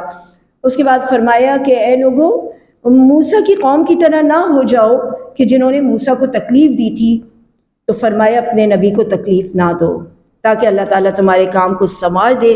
پھر فرمایا آخری آیتوں میں کہ ہم نے اس امانت کو، قرآن کو آسمان اور زمین پر اور پہاڑوں پر پیش کیا، مگر سب نے اس کو اٹھانے سے انکار کیا، مگر یہ انسان تھا جہولا کہ جس نے ظلوماً جہولا، جس نے اپنی جان پہ ظلم کیا، اسے اٹھایا۔ یعنی جس وقت وہ بات سامنے پیش آتی ہے نا کہ ان چیزوں میں اتنا اجر و ثواب ہے تو ہم وہ کر لیتے ہیں، لیکن بعد میں اس کا حق نہیں ادا کر پاتے، تو فرمایا یہ اس لیے کہ یہ قرآن کو آزمائش بنائے کہ اللہ منافق مردوں اور عورتوں اور مشرک عورتوں اور مردوں کو سزا دے، اور مومن مرد اور عورتوں کی توبہ قبول فرمائے۔ اللہ تعالیٰ بڑا بخشنے والا اور مہربان ہے۔ یہاں تک ہماری سورہ احزاب مکمل ہوتی ہے۔ اس کے بعد ہم سورہ سبا کا آغاز کریں گے۔ اعوذ باللہ من الشیطان الرجیم، بسم اللہ الرحمن الرحیم۔ سورہ سبا کا آغاز کرتے ہیں، مکی سورہ ہے یہ بھی۔ اب یہاں سے ہمارے پاس سورتوں کا جو سلسلہ شروع ہو رہا ہے وہ الحمد کے لفظ سے، حمد کے لفظ سے شروع ہو رہا ہے۔ یہ 4-5 صورتیں ہیں جن کا اسٹارٹ جو ہے وہ اللہ تعالیٰ کی پاکی سے بیان ہوتا ہے۔ فرمایا تمام تعریفیں اللہ کے لیے جس کی ملکیت میں سب کچھ ہے، اور آخرت میں بھی اسی کی تعریف ہے۔ زمین میں جو جاتا ہے، اس سے جو نکلتا ہے، آسمان پہ سے جو اترتا ہے اور جو اس کی طرف چڑھتا ہے، سب سے وہ باخبر اور مہربان اور نہایت بخشش والا ہے۔ وہی کفار کی باتیں کہ قیامت کب آئیں گی، اللہ تعالیٰ نے فرمایا اللہ سے کوئی بات ذرہ برابر پوشیدہ نہیں ہے۔ اے نبی آپ کہیے میرے رب کی قسم، آسمانوں میں اور زمین میں کوئی چیز، ہر کھلی اور ہر چھپی کتاب میں موجود ہے، تاکہ ایمان والوں کو اور نیکوکاروں کو بھلا بدلہ دے اور ان کو مغفرت اور عزت کی روزی دے، اور جو لوگ ہماری آیتوں کو نیچے دکھانے کی کوشش کریں گے ان کے لیے دردناک عذاب ہے۔ اب یہ یہاں سے شروع ہوتا ہے سورہ سبا کا معاملہ۔ سورہ سبا، اس سورت میں ایک اہم قصہ آئے گا اہل سبا کا، اسی وجہ سے اس سورت کا نام سبا ہے۔ خصوصیت یہ ہے کہ یہ 5 سورتوں میں سے پہلی سورت ہے جو الحمدللہ سے شروع ہوتی ہے۔ اللہ کی حمد ہے جس نے تمام مخلوق کو پیدا کیا، کائنات کے لیے مستحکم نظام بنایا، پورے نظام عالم کی تدبیر کی، ہر شے سے باخبر ہے اور اس کا کوئی عمل حکمت سے خالی نہیں ہے۔ اس کے بعد مشرکین کے بارے میں بتایا، جیسے ابھی میں نے پڑھا کہ وہ حساب، جزا، سزا، مرنے کے بعد کی زندگی کے انکاری ہیں، اور اللہ تعالیٰ نے فرمایا ان کے سامنے اپنے رب کی قسم کھا کے کہو کہ ایسا ہونے والا ہے اور ان کو اس کا بدلہ ضرور دیا جائے گا۔ اس کے علاوہ جو اہم بات پورے سورہ سبا میں آئی ہے اس کو آپ اگر ایک جگہ جمع کریں تو آپ کو پتہ چلے گا کہ شاکر اور کافر آمنے سامنے ہیں۔ اللہ تعالیٰ نے ایک طرف ذکر حضرت داؤد اور حضرت سلیمان کا کیا ہے، اور اہل سبا پر اللہ تعالیٰ کی نعمتوں کا ذکر کیا، اور فرمایا ان کے پاس نعمتیں تھیں تو انہوں نے کیا ایٹیٹیوڈ کیا، اور ان کے پاس نعمتیں تھیں تو ان کا کیا رویہ رہا۔ ان آیتوں میں اللہ تعالیٰ فرماتا ہے کہ حضرت داؤد کے قصے کو جب ہم لے کر چلیں گے تو اللہ تعالیٰ نے ان کو ایک صوتی جمال دیا تھا۔ حضرت داؤد کی آواز، اس کو پتہ نہیں کہاں سے کہاں لے گئے ہیں، اس کی میوزک حلال کر لی وغیرہ وغیرہ، لیکن ان کی آواز ایسی تھی جو صوتی اثرات رکھتی تھی، ایکو تھی، بہت خوبصورت آواز تھی، اور ان کے ساتھ پہاڑ بھی ان کی لے میں لے ملایا کرتے تھے، اس ایکو سسٹم میں جاتے تھے، اس کے ساتھ ہی پرند اور چرند بھی ان کے ساتھ شامل ہو جایا کرتے تھے۔ تو اللہ تعالیٰ نے فرمایا ان کو بہترین صوتی جمال عطا کیا گیا تھا، جب وہ تسبیح کرتے تو پہاڑ اور پرندے ان کے ہم نوا بن جاتے۔ جب زبور پڑھا کرتے تھے وہ لہجے سے تو جانور ان کی قرات سنتے اور گریہ طاری ہو جاتا تھا جانوروں کے اوپر۔ اس کے علاوہ اللہ تعالیٰ نے ایک اور نعمت ان کو دی تھی کہ لوہا نرم کر دیا تھا، یعنی لوہا دنیا کی سب سے سخت دھات ہے، اور اس کو پگھلانے کے لیے، اس کو کام میں لینے کے لیے ایک پوری فیکٹری چاہیے ہوتی ہے۔ تو آپ یہ سمجھ لیجئے کہ یہ پہلی اسٹیل مل تھی جو انہوں نے قائم کی۔ اپنے ہاتھ سے لوہے کو وہ موڑ دیا کرتے تھے جیسے کہ وہ بالکل ایک تنکے کی طرح سے ہو، جس طرف چاہے موڑ لیتے اور جو چاہے بنا لیتے۔ انہوں نے اس کا پورا کارخانہ بنا رکھا تھا جس میں لوہے کی مضبوط زرہیں بنتی تھیں، وہ جو جنگ کا لباس ہوتا ہے نا زرہ، وہ بناتے تھے اپنے ہاتھ سے لوہے کو نرم کر کے۔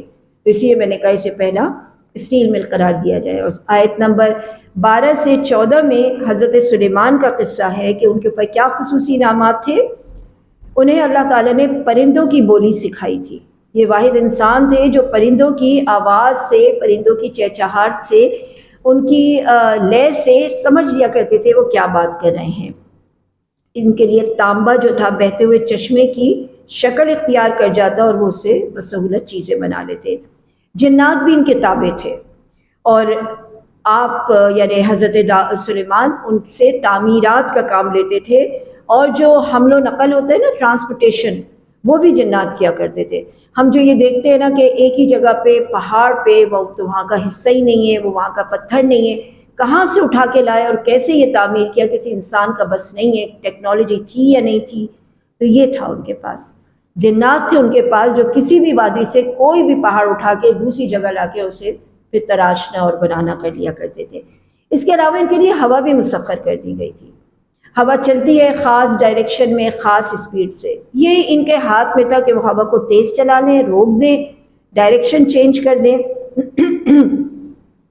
اور ان کے پاس جو تخت تھا وہ جو 2 ماہ کی مسافت دن کے تھوڑے سے حصے میں کر لیا کرتا تھا، جس کو آپ تخت سلیمانی بھی کہانیوں میں، جادوئی کہانیوں میں پڑھتے ہیں نا، تخت سلیمانی۔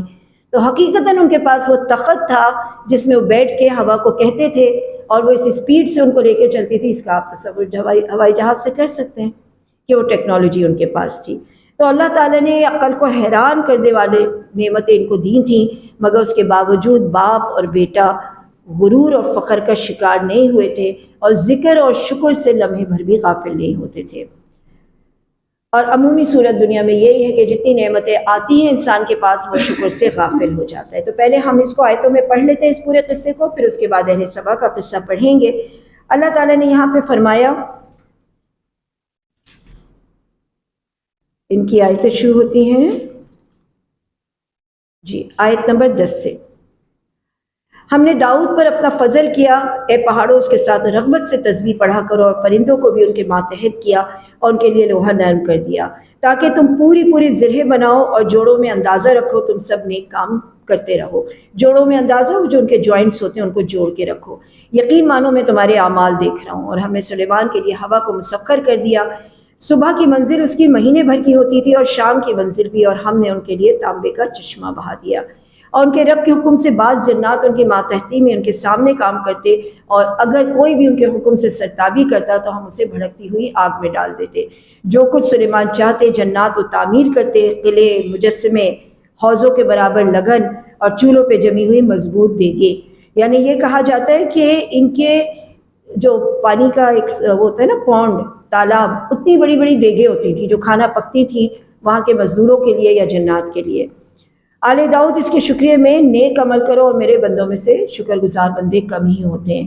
پھر جس وقت یہ تعمیر کر رہے تھے جنات ان کے محل کو، تو اللہ سبحانہ و تعالیٰ نے ایسے میں حضرت سلیمان علیہ السلام کو موت دی کہ وہ اپنی لاٹھی کے بل پہ کھڑے ہوئے تھے، اور لاٹھی میں گھن لگ گیا اور وہ اس کو چڑھتے چڑھتے چڑھتے اینڈ تک پہنچ گیا، اور پھر اس کے بعد لاٹھی گر گئی اور حضرت سلیمان گر گئے، جس سے جنوں کو پتہ چلا کہ ان کے تو انتقال کو بہت عرصہ گزر چکا۔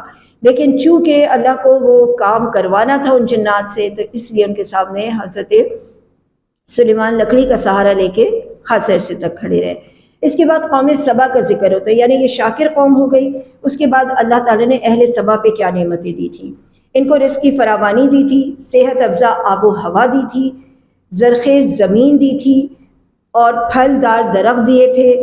طویل مسافت تک یہ دو رویا باغات چلتے تھے، یعنی دائیں بھی باغات اور بائیں بھی باغات۔ نہ گرمی تھی اور نہ دھوپ ستاتی تھی، نہ ہی بھوک پریشان کرتی تھی۔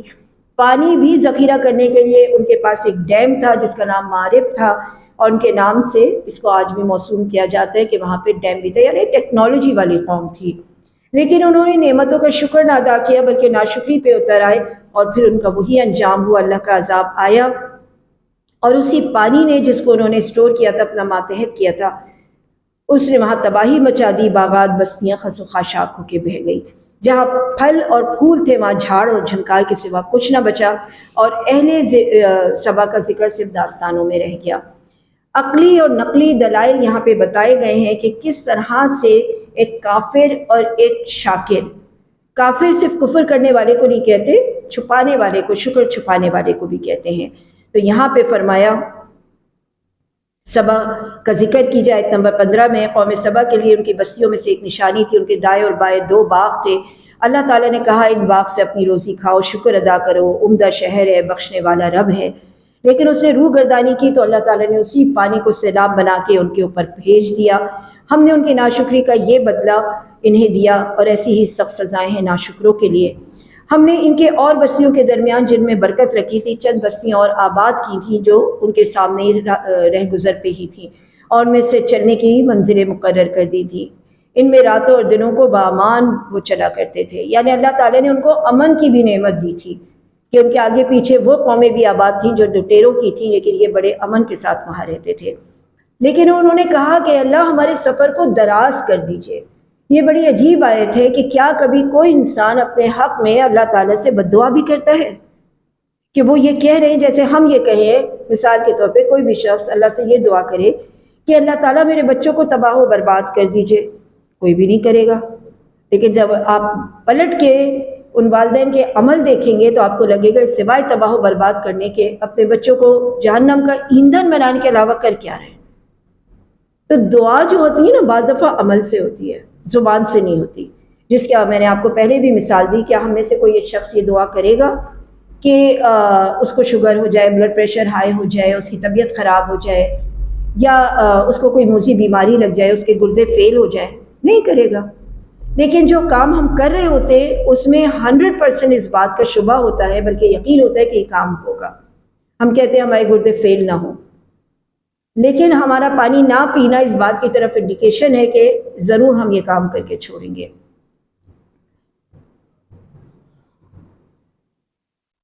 تو یہاں پہ بھی یہی بات فرمائی کہ اے ہمارے پروردگار، ہمارے سفر دور دراز کے کر دے، اور انہوں نے خود اپنے ہاتھوں اپنا برا کیا، اور ہم نے ان کو پھر گزشتہ افسانوں کی صورت کر دیا۔ جیسے اور کہانیاں تم پڑھے ہو، ایسے وہ بھی کہانی ان کی ہے۔ بلا شبہ ہر ایک صبر شکر کرنے والے کے لیے بہت سی عبرتیں ہیں اس میں۔ اور شیطان نے ان کے لیے اپنا جو گمان تھا وہ سچ کر دکھایا۔ وہ آیت یاد کیجئے جس کے اندر اس نے یہ کہا تھا اللہ تعالیٰ سے کہ میں اس میں سے حصہ لے کر رہوں گا، آگے سے، پیچھے سے، دائیں سے، بائیں سے، اور اللہ تعالیٰ نے فرمایا تھا جو میرے تابع دار ہوں گے ان میں تمہارا کوئی حصہ نہیں۔ تو اس نے اپنا یہ گمان سچ کر دکھایا کہ میں نے آپ سے وعدہ کیا تھا کہ ان میں سے ایک حصہ لے اڑوں گا، تو یہ میں ان کا یہ والا حصہ لے رہا ہوں، یعنی ان لوگوں کو اپنا ساتھی بنا رہا ہوں۔ شیطان کا ان کے اوپر کوئی زور نہیں تھا، لیکن جو لوگ آخرت پہ ایمان رکھتے ہیں وہ بچ گئے، لیکن جو لوگ آخرت کے ایمان میں کچے ہیں وہ ان کے باتوں میں آ گئے۔ کہہ دیجئے اللہ کے سوا جن کا بھی تمہیں گمان ہو سب کو پکار لو، ان کا کوئی حصہ نہیں ہے اس کائنات میں، سفارش بھی ان کو کچھ نفع نہیں دیتی سوائے اس کے کہ جس کو اللہ اجازت دے۔ یہاں تک کہ جب ان کے دلوں سے گھبراہٹ دور ہو جائے گی تو یہ پوچھتے ہیں کہ کیا ہوا، اللہ تعالیٰ نے کیا فرمایا، تو وہ کہیں گے کہ جو بھی فرمایا حق فرمایا۔ اس کے بعد اللہ سبحانہ وتعالیٰ نے شروع کیا آیت نمبر 24 سے اگلی آیتوں تک کہ جس کے اندر اللہ تعالیٰ نے اپنی قدرتوں کا بیان فرمایا، آسمان اور زمین، روزی، گناہوں کو معاف کرنا۔ رب نے کہا میں جمع کروں گا، فیصلے کروں گا۔ تو فرمایا اللہ تعالیٰ کے ساتھ تم جن جن کو شریک ٹھہرا رہے ہو ان سب کو بلا لو، تو تمہیں پتہ چلے گا کہ آج کے دن تمام بادشاہت اللہ کے پاس اور قدرتیں اللہ کے پاس ہیں۔ اور اے نبی، آیت نمبر 28 میں فرمایا اے نبی ہم نے آپ کو ان کے پاس جو بھیجا ہے خوشخبری سنانے والا، ڈرانے والا، لیکن اکثریت اس بات کو نہیں سمجھ رہی، نہیں جان رہی، بلکہ الٹا پوچھتے وعدہ بتاؤ کب آ رہا ہے تمہارا وعدہ اگر تم سچے ہو، یعنی قیامت کا۔ اللہ تعالیٰ فرماتا ہے اس کا دن مقرر ہے، ایک ساتھ نہ پیچھے ہٹے گا نہ آگے ہٹے گا۔ کافروں نے کہا کہ ہم نہ اس قرآن کو نہ مانتے نہ پہلے والے قرآن کو مانتے ہیں۔ سارے کمزور لوگ یہی بات کہتے ہیں، وہ اپنے آپ کو طاقتور سمجھتے ہیں۔ اللہ تعالیٰ فرماتا ہے کہ قیامت کے دن یہ لوگ اپنے آپ کو ہی مجرم ٹھہرائیں گے اور کہیں گے اللہ کی طرف سے تو یہ سب آ گیا تھا، لیکن ہم ہی مجرم تھے کہ ہم نے روگردانی کی۔ اس کے بعد عذاب کو دیکھتے ہی ان کے دل پشیمان ہوں گے اور کافروں کے گردنوں میں ہم توق ڈال دیں گے۔ آیت نمبر 33 میں اللہ تعالیٰ نے فرمایا، اور اللہ سبحانہ وتعالیٰ نے ہر بستی میں آگاہ کرنے والوں کو بھیجا ہے، اور وہ جو بستی والے ہوتے ہیں ان میں سے کچھ لوگ اس ہدایت پہ کفر کرتے ہیں اور کچھ لوگ اس ہدایت کو مان لیتے ہیں۔ جو لوگ کفر کرتے ہیں وہ آیت نمبر 35 میں بتایا وہ لوگ ہوتے ہیں جو مال اور اولاد میں بڑھے ہوئے ہوتے ہیں۔ یہ انسان کی سرشت ہے نا، جب اپنے آپ کو بے پرواہ دیکھتا ہے تو بے پرواہ ہو جاتا ہے، اسے پرواہ نہیں رہتی۔ جب اپنے آپ کو مصیبت میں گرفتار دیکھتا ہے تو پھر وہ اللہ تعالیٰ کے آگے سجدے کرتا ہے۔ اللہ تعالیٰ فرماتا ہے ہم جسے چاہے روزی دے، کشادہ کرے، جس کی چاہے تنگ کرے۔ تمہارے مال اور اولاد ایسے نہیں ہیں کہ ہمارے پاس مرتبوں میں قریب کر دیں۔ جو ایمان لے کر آئیں گے اور نیک عمل کریں گے اللہ سبحانہ وتعالیٰ ان کو اپنے سے قریب کرے گا۔ اس کے بعد یہی قیامت کے سارے نظارے اللہ تعالیٰ دکھا رہے کہ اللہ تعالیٰ ولی اور کارساز کن لوگوں کا ہے، عذاب کن کو دے گا، فائدہ کن لوگوں کا ہے۔ آیت نمبر 43 میں فرمایا جب ہماری آیتیں ان کے سامنے صاف صاف پڑھی جاتی ہیں تو وہ یہی بات کہتے ہیں پچھلوں کی طرح کہ یہ شخص تمہارے باپ دادا کے دین سے تم کو پھیر دینا چاہتا ہے، یہ گھڑا ہوا جھوٹ ہے۔ آپ جب اس کا ترجمہ پڑھیں گے تو آپ نے پیچھے اب تک قرآن جتنا پڑھا ہے وہ سارا آپ کے سامنے واضح ہو جائے گا کہ ان کی وہی ہٹ دھرمیاں ہیں جو چلی آ رہی ہیں، اور ہم نے ان سے پہلے کے لوگوں نے بھی ہماری باتوں کو جھٹلایا۔ ہم نے جو انہیں دے رکھا تھا 10واں حصہ بھی تم لوگوں تک نہیں پہنچا ہوا، جتنی نعمتیں ہم نے انہیں دے رکھی تھی مگر انہوں نے جھٹلایا۔ آیت نمبر 45 میں اللہ سبحانہ وتعالیٰ فرماتا ہے کہ تم سوچو تمہارے اس رفیق کو، اس نبی کو کوئی جنون نہیں ہے، یہ دیوانے نہیں ہیں، وہ تمہیں ایک بڑے سخت عذاب کے آنے سے پہلے ڈرا رہے ہیں۔ کہہ دیجئے کہ جو بدلہ میں تم سے مانگوں وہ تمہارے لیے ہی، میرا بدلہ تو اللہ ہی کے ذمہ ہے۔ نبی کے پاس تمہارے سے لینے کے لیے اس کے پاس کوئی طمع نہیں ہے، کوئی لالچ نہیں ہے۔ فرما دیجئے میرا رب حق ہے، سچی وحی نازل فرماتا ہے۔ کہہ دیجئے حق آ چکا اور باطل مٹ چکا، اور باطل مٹنے کے لیے ہی ہوتا ہے۔ قل جاء الحق وما یبدئ الباطل وما یعید، کہہ دیجئے حق آ چکا، باطل نے نہ پہلے کچھ کیا اور نہ اس کے بعد کچھ کر سکے گا۔ اور کہہ دیجئے اگر میں بہکوں تو میرا بہکنے کا وبال بھی مجھ پر ہے۔ اللہ تعالیٰ کی طرف سے تو وہی مستقل ہے، لیکن اگر اس کے باوجود ہم روگردانی کریں تو یہ سب کچھ ہمارے ہی اوپر ہے۔ اور آپ وہ وقت ملاحظہ کریں جب یہ کفار گھبرائے پھریں گے، نکل بھاگنے کی کوشش میں ہوں گے تو قریب ہی جگہ سے گرفتار کر لیے جائیں گے، یعنی اللہ تعالیٰ اسی زمین سے انہیں پکڑ لے گا۔ اس وقت وہ کہیں گے ہم قرآن پہ ایمان لے کر آئے مگر اب وہ اتنے دور جا چکے ہیں کہ یہ مطلوبہ چیز یعنی اللہ کی مغفرت انہیں نہیں ملنے والی۔ ان کی چاہتوں ان کے درمیان پردہ حائل کر دیا گیا، جیسے کہ اس سے پہلے بھی ان جیسوں کے ساتھ ہوتا رہا، اور وہ بھی انہیں کی طرف شک اور تردد میں پڑے ہوئے ہیں۔ یہاں تک آ کے الحمدللہ ہماری سبق بھی مکمل ہوئی۔ سورہ فاطر بھی مکی ہے، اور اس کا ایک اور نام بھی ہے سورہ فاطر کا، وہ ہے سورہ ملائکہ۔ سورہ فاطر میں اللہ سبحانہ وتعالیٰ نے جو مضامین بیان کیے ہیں اس کو بھی ہم ایک نظر دیکھ لیں۔ فاطر پہلی ہی آیت جس کے معنی پیدا کرنے والے ہیں، فاطر السماوات والارض، آسمان اور زمین کا پیدا کرنے والا، اسی وجہ سے اس سورت کا نام فاطر ہے۔ الحم سے شروع ہونے والی یہ 5ویں سورت ہے۔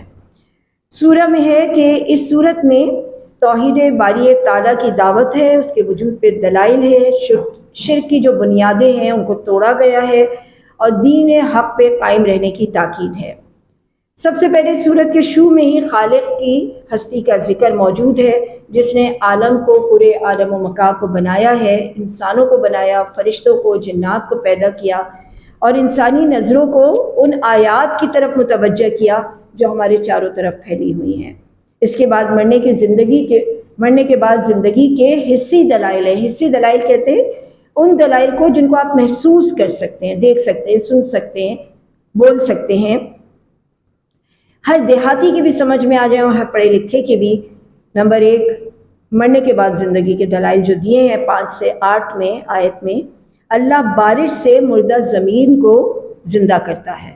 اب زمین مردہ ہے اور اس کے اوپر بارش پڑی اور اس میں سے کیسے لہلاتے کھیت نکل آتے ہیں، اسی طرح ایک بارش ہوگی آسمان سے اور زمین پہ پڑے مردہ جو مدفون ہے قبروں میں وہ اسی طرح سے کھڑے ہو جائیں گے۔ آج کے زمانے میں یہ بات کتنی آسان ہے نہ سمجھنی، لیکن یہ بات دیہاتی کو بھی سمجھ آتی ہے، اور اللہ تعالیٰ وہ مثالیں دیتے ہیں کہ جب سے دنیا بنی ہے جو قوم گزری ہے وہ اس کا مشاہدہ کرتی رہی ہے۔ اکثر و بیشتر ایسا ہوتا ہے۔ ایک بار ہمارے گھر کے باہر ایک چھوٹا سا باغ تھا، تو وہاں پہ کریلے کی بیل لگی ہوئی تھی، موسم ختم ہوا، وہ سوکھ گئی، ہم نے وہ سارا جھاڑ جھنکار نکالا اور اٹھا کے پھینک دیا۔ اس کے بعد جب اگلے سیزن میں بارش ہوئی تو اس باغ میں سوائے کریلا پھوٹنے کے اور کچھ نہیں تھا، کیونکہ وہ جو بیج گرتا رہا، گرتے رہے، جو سوکھ جاتے تھے پھل کریلے کے، اس کے بیج زمین میں چلے جاتے تھے اور زمین میں دفن ہو جاتے تھے، مگر وہ مدفون ہی رہتے تھے جب تک کہ وہ بارش نہ برسے، وہ موسم نہ آئے۔ جب وہ موسم آئے اور بارش برسی تو ہزاروں کی تعداد میں وہ کریلے کے پودے نکل آئے وہاں سے۔ تو جن کو ہم تحفتاً کریلے دیتے تھے، اب ہم نے ان کو تحفتاً کریلے کے پودے دے دیے کہ یہ دیکھیے اللہ سبحانہ وتعالیٰ نے ایک بیل سے، اور اس بیل سے ایک کریلے کے اندر سے ہزاروں کریلے نکلنے والے ہوتے ہیں۔ تو جب اللہ سبحانہ وتعالیٰ روز مرہ ہماری حصی دلائل دکھا رہے کہ ایسا ہو رہا ہے، تو ہمیں اس بات پہ کیوں اچھنبھائے کہ ہم مرنے کے بعد اسی طرح ایک بارش سے اگ نہیں جائیں گے۔ شب و روز کو یکے بعد دیگر لے کر آتا ہے، یہ بھی اس کی ایک حصے نشانی ہے۔ ہم رات دیکھتے ہیں، رات ہوتی ہے، ہم ڈاؤن ہو جاتے ہیں، ہم سو جاتے ہیں، آدھی موت ہو جاتی ہے، صبح ہوتی ہے، ہم دوبارہ زندہ ہو کے کھڑے ہو جاتے ہیں۔ پھر انسان کی تخلیق کے مراحل ہم یہ بھی دیکھتے ہیں کہ دنیا میں ایک بچہ پیدا ہوتا ہے 9 مہینے اپنے ماں کے پیٹ میں رہ کے، اس کے بعد 10 سال بعد وہ ایک بچہ نظر آتا ہے چلتا پھرتا، اور 10 سال بعد وہ جوان نظر آتا ہے، اور 10 سال بعد وہ ادھیڑ نظر آتا ہے، پھر اور 10 سال بعد وہ بوڑھا، اور پھر ارذل العمر تک جاتا ہے۔ تو یہ پوری سٹیجز ہم دنیا میں دیکھ رہے ہوتے ہیں اپنے آگے۔ تو قیامت کے دن صرف یہ ہوگا جب ہم قبر سے اٹھیں گے نا، تو یہ ٹائم لیپسز کے طرح آپ نہیں دیکھتے آج کل مووی کہ ایک دانہ گرا اور جلدی جلدی اس میں سے جڑ نکل رہی ہے، اوپر نکل رہا ہے، پھل نکلا، پھول، اور آپ نے 1 منٹ میں 1 سال دیکھ لیا، 1 منٹ کی ریل میں 1 سال دیکھ لیا آپ نے۔ اور آج کل تو انسانوں کے ساتھ بھی یہ کیا جا رہا ہے، ایک بوڑھا لیتے ہیں اس کو پھر ٹائم لیپسز میں جا کے بچہ دکھاتے ہیں، یا بچے کو لیتے ہیں اسے ٹائم لیپسز میں لے جا کے بوڑھا دکھاتے ہیں۔ بس یہی ٹیکنیک ہے کہ اگر ہم نکلے بھی وہاں سے ایز اے پودا اپنی قبر سے، ایز اے ڈی این اے باہر نکلے بھی، تو یہ جو بیچ میں 50 سال ہے یہ ٹائم لیپسز میں 5 منٹ میں گزر جائیں گے اور ہم باہر آ جائیں گے اسی طرح سے انسان بن کے۔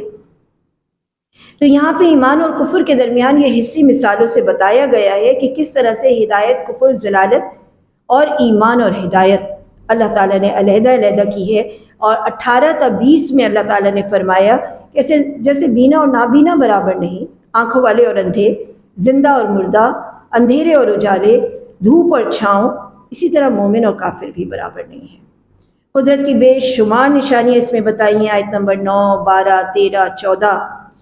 دوبارہ وحدانیت اور قدرت کے دلائل میں اس صورت بحث کرتی ہے، کس طرح سے رنگ رنگ پھول ہیں، سرخ، سفید اور سیاہ پہاڑ ہیں، مختلف رنگتیں، زبانیں اور مزاج رکھنے والے انسان ہیں، ہزاروں قسم کے پرندے، مچھلیاں، حشرات، چوپائے، اس کی قدرت کا بے شمار نشانیاں۔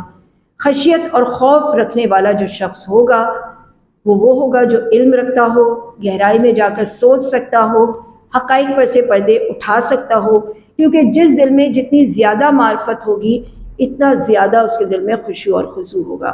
نبی کریم صلی اللہ علیہ وسلم کا فرمان ہے، اللہ کی قسم میں تم سب سے زیادہ اللہ کی خشیت اور خوف رکھنے والا ہوں۔ پھر اس میں ذکر ہے علماء کرام کا۔ اس میں جو علماء کا لفظ آتا ہے، اس میں ہمارے جو محدثین ہیں یا مفسرین ہیں وہ کہتے ہیں کہ دین اور شریعت کے علماء مراد نہیں ہیں صرف، بلکہ کائناتی علوم رکھنے والے علماء اس کے میں شامل ہیں، یعنی طب ہو، فلکیات ہو، نباتات، فضا، ازیاء، جیولوجسٹ ہوں، وہ سب اس میں شامل ہیں، کیونکہ وہ کائنات کے اسرار کے اوپر نگاہ رکھتے ہیں اور انہیں اللہ تعالیٰ کی وحدانیت اور قدرت کے اوپر اعتراف کرنے پہ مجبور کرتی ہے۔ اس کے بعد اس صورت کا رخ مڑ جائے گا دوسری جانب امت محمدیہ کی فضیلت کی جانب۔ اب ہم اس کا ترجمہ پڑھ لیتے ہیں تاکہ یہ تمام موضوع ہمارے سامنے سے گزر جائیں۔ اللہ کے لیے تمام تعریفیں ہیں، پہلی آیت میں یہ بتایا، اور اس کے ساتھ ساتھ آسمان اور زمین کو پیدا کرنے والا ہے، اور 2 2 3 3 4 4 پروں والے فرشتے یعنی پیغمبر بنا کے اللہ تعالیٰ نے قاصد بنا کے بھیجا۔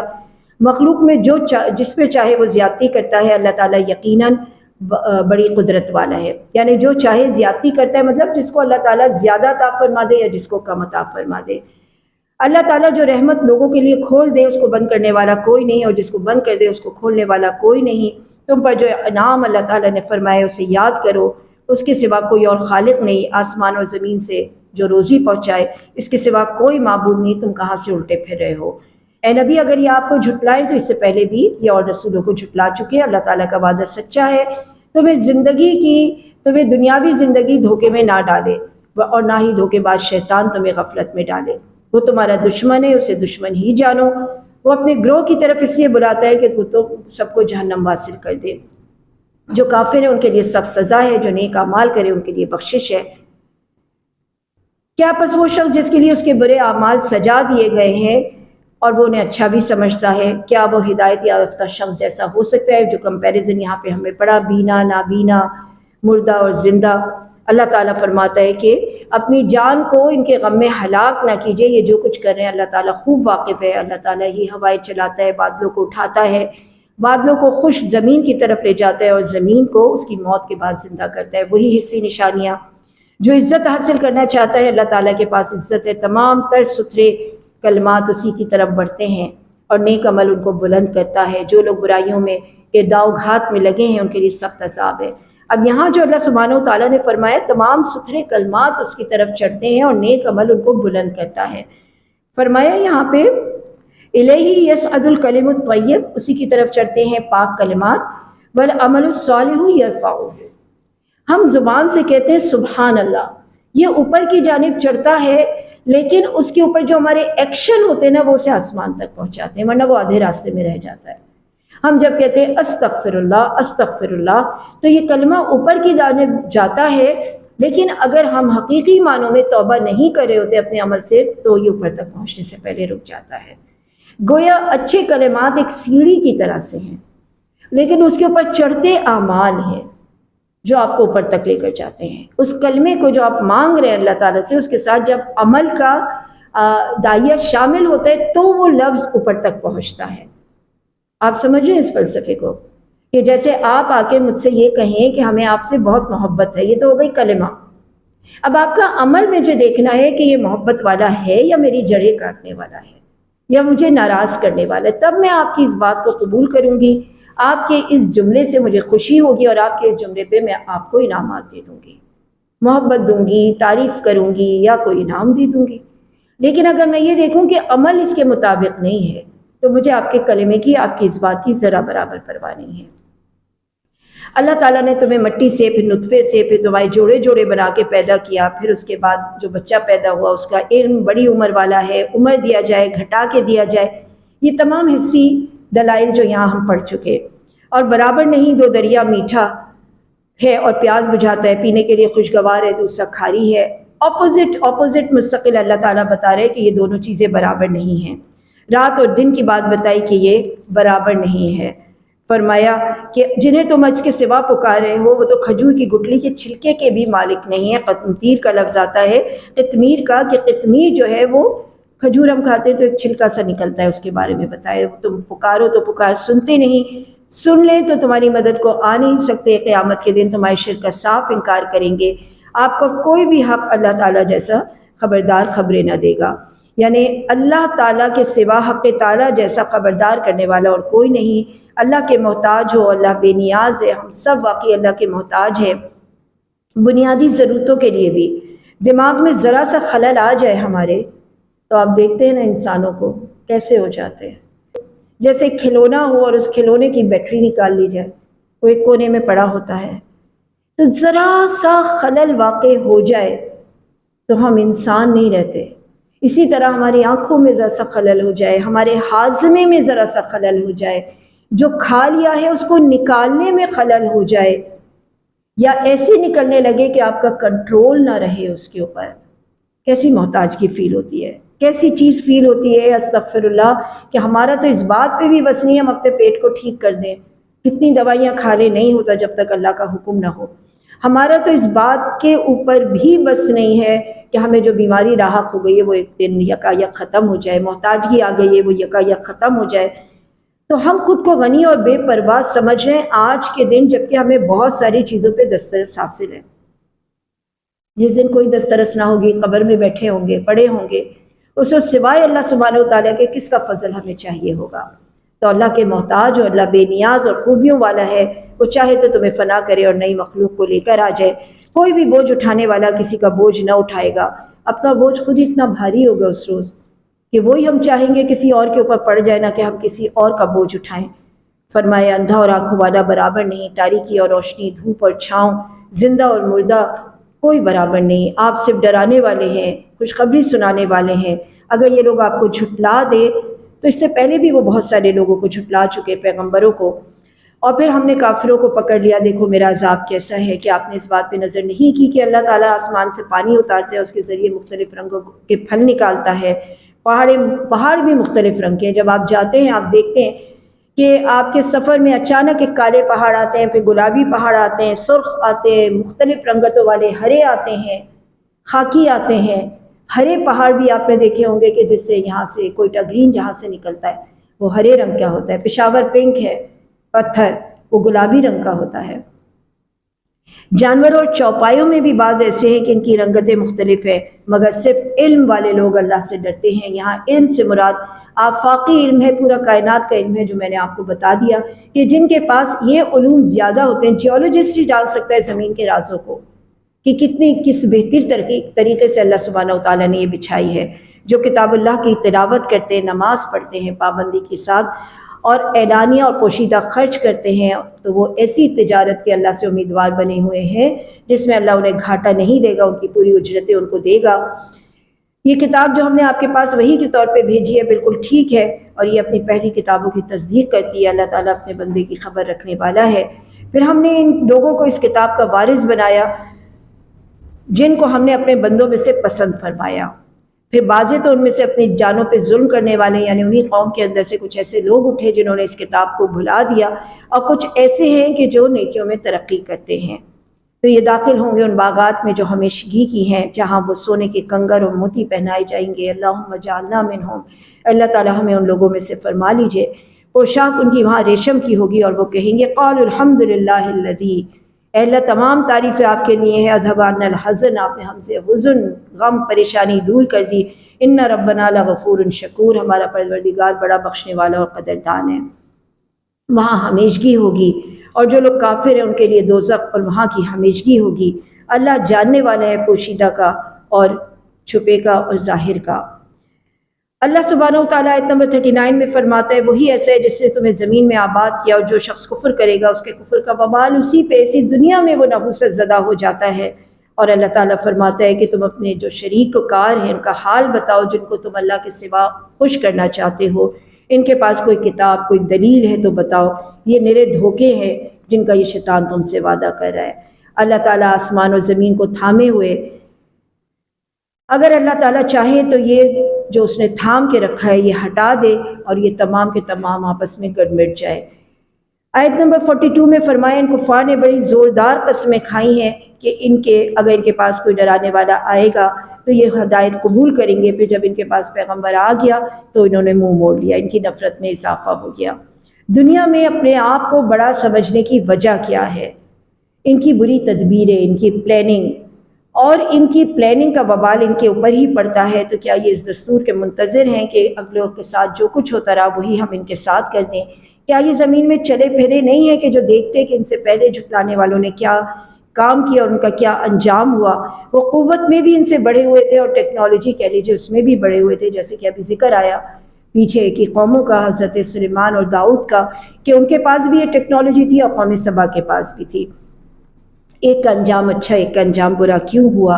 اللہ بڑے علم والا اور قدرت والا ہے، اور اگر اللہ تعالیٰ لوگوں پر ان کے اعمال کے سبب اسی وقت پکڑ لیتا تو کوئی جاندار زمین میں زندہ نہ بچتا، مگر اللہ نے ایک میعاد معین کی ہے۔ اللہ کی ڈھیل کو ہم اس کی رحمت نہ سمجھیں، بلکہ جب وہ میعاد آ جائے گی تو وہ دیکھ لے گا کہ میرے بندے کون جنت کے مستحق ہیں اور کون جہنم کے مستحق ہیں۔ الحمدللہ یہاں پہ ہماری سورہ فاتر بھی مکمل ہوتی ہے۔ اعوذ باللہ من الشیطان الرجیم، بسم اللہ الرحمن الرحیم۔ سورۃ یاسین جو گھروں میں عام پڑھی جاتی ہے، مکی سورہ ہے، اس میں 83 آیات ہیں۔ اللہ جل جلالہ نے حضور صلی اللہ علیہ وسلم کو یاسین کہہ کے بھی پکارا ہے، طٰہٰ بھی کہہ کے پکارا ہے، مدثر بھی کہہ کے پکارا ہے۔ تو یہاں یاسین جیسے طٰہٰ میں نے آپ کو بتایا، یہ دونوں اسماء گرامی ہمارے نبی کریم صلی اللہ علیہ وسلم کے ہیں، اسی مناسبت سے اس کا نام یاسین رکھا گیا ہے۔ اس میں ایک غریب یا ضعف حدیث بھی بیان کی جاتی ہے کہ جانکنی کے عالم میں اس کو پڑھا جائے، کیونکہ اس کے مضامین کچھ اس طرح سے ہیں۔ اصل فضیلت اور ثواب جو ہے اور قرب، اللہ کا قرب ہے اس کے اندر، جو اس صورت سے ہم حاصل کر سکتے ہیں۔ اس میں رسالت کی سچائی پر قرآن کی قسم ہے کہ یہ سچے رسول ہیں۔ کفار قریش کا کفر اور ضلال بھی اس میں بتایا گیا ہے کہ وہ بہت آگے نکل گئے، اس وجہ سے وہ اللہ کے عذاب کے مستحق ہیں۔ اور اس میں 3 انبیاء کا ذکر ہے، ایک حق پرست ناصح، اور اس ناصح کی گفتگو ہم پڑھیں گے، اور 3 انبیاء کو جھٹلایا گیا ہے۔ جن 3 انبیاء کو جھٹلایا گیا ہے وہ 22ویں پارے کے آخر میں ان انبیاء کا تذکرہ آیا ہے جنہیں اللہ نے ایک بستی والوں کی ہدایت کے لیے بھیجا تھا، مگر وہ بستی والے ہدایت پر چلنے پہ آمادہ نہیں تھے۔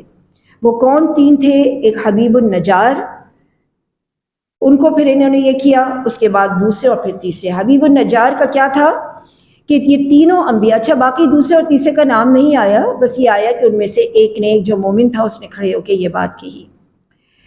تو مفسرین نے ان کا نام حبیب النجار لکھا۔ وہ دوڑتا ہوا آیا تاکہ انبیاء کو ضرر پہنچانے کی صورت میں اپنی قوم کو اطلاع کر دے کہ اس نبی کی تلقین کرو، اس نبی کی تلقین کے اوپر اتباع کرو، کیونکہ یہ اللہ کی طرف سے ہے۔ جب اس نے انہیں سمجھایا، ان کے سامنے ایمان کا اعلان کیا، تو وہ سب اس کے اوپر پل پڑے اور ان کو شہید کر دیا۔ شہید ہونے کے بعد اللہ تعالیٰ نے اسے جنت میں پہنچا دیا، جنت کا شرف حاصل ہوا۔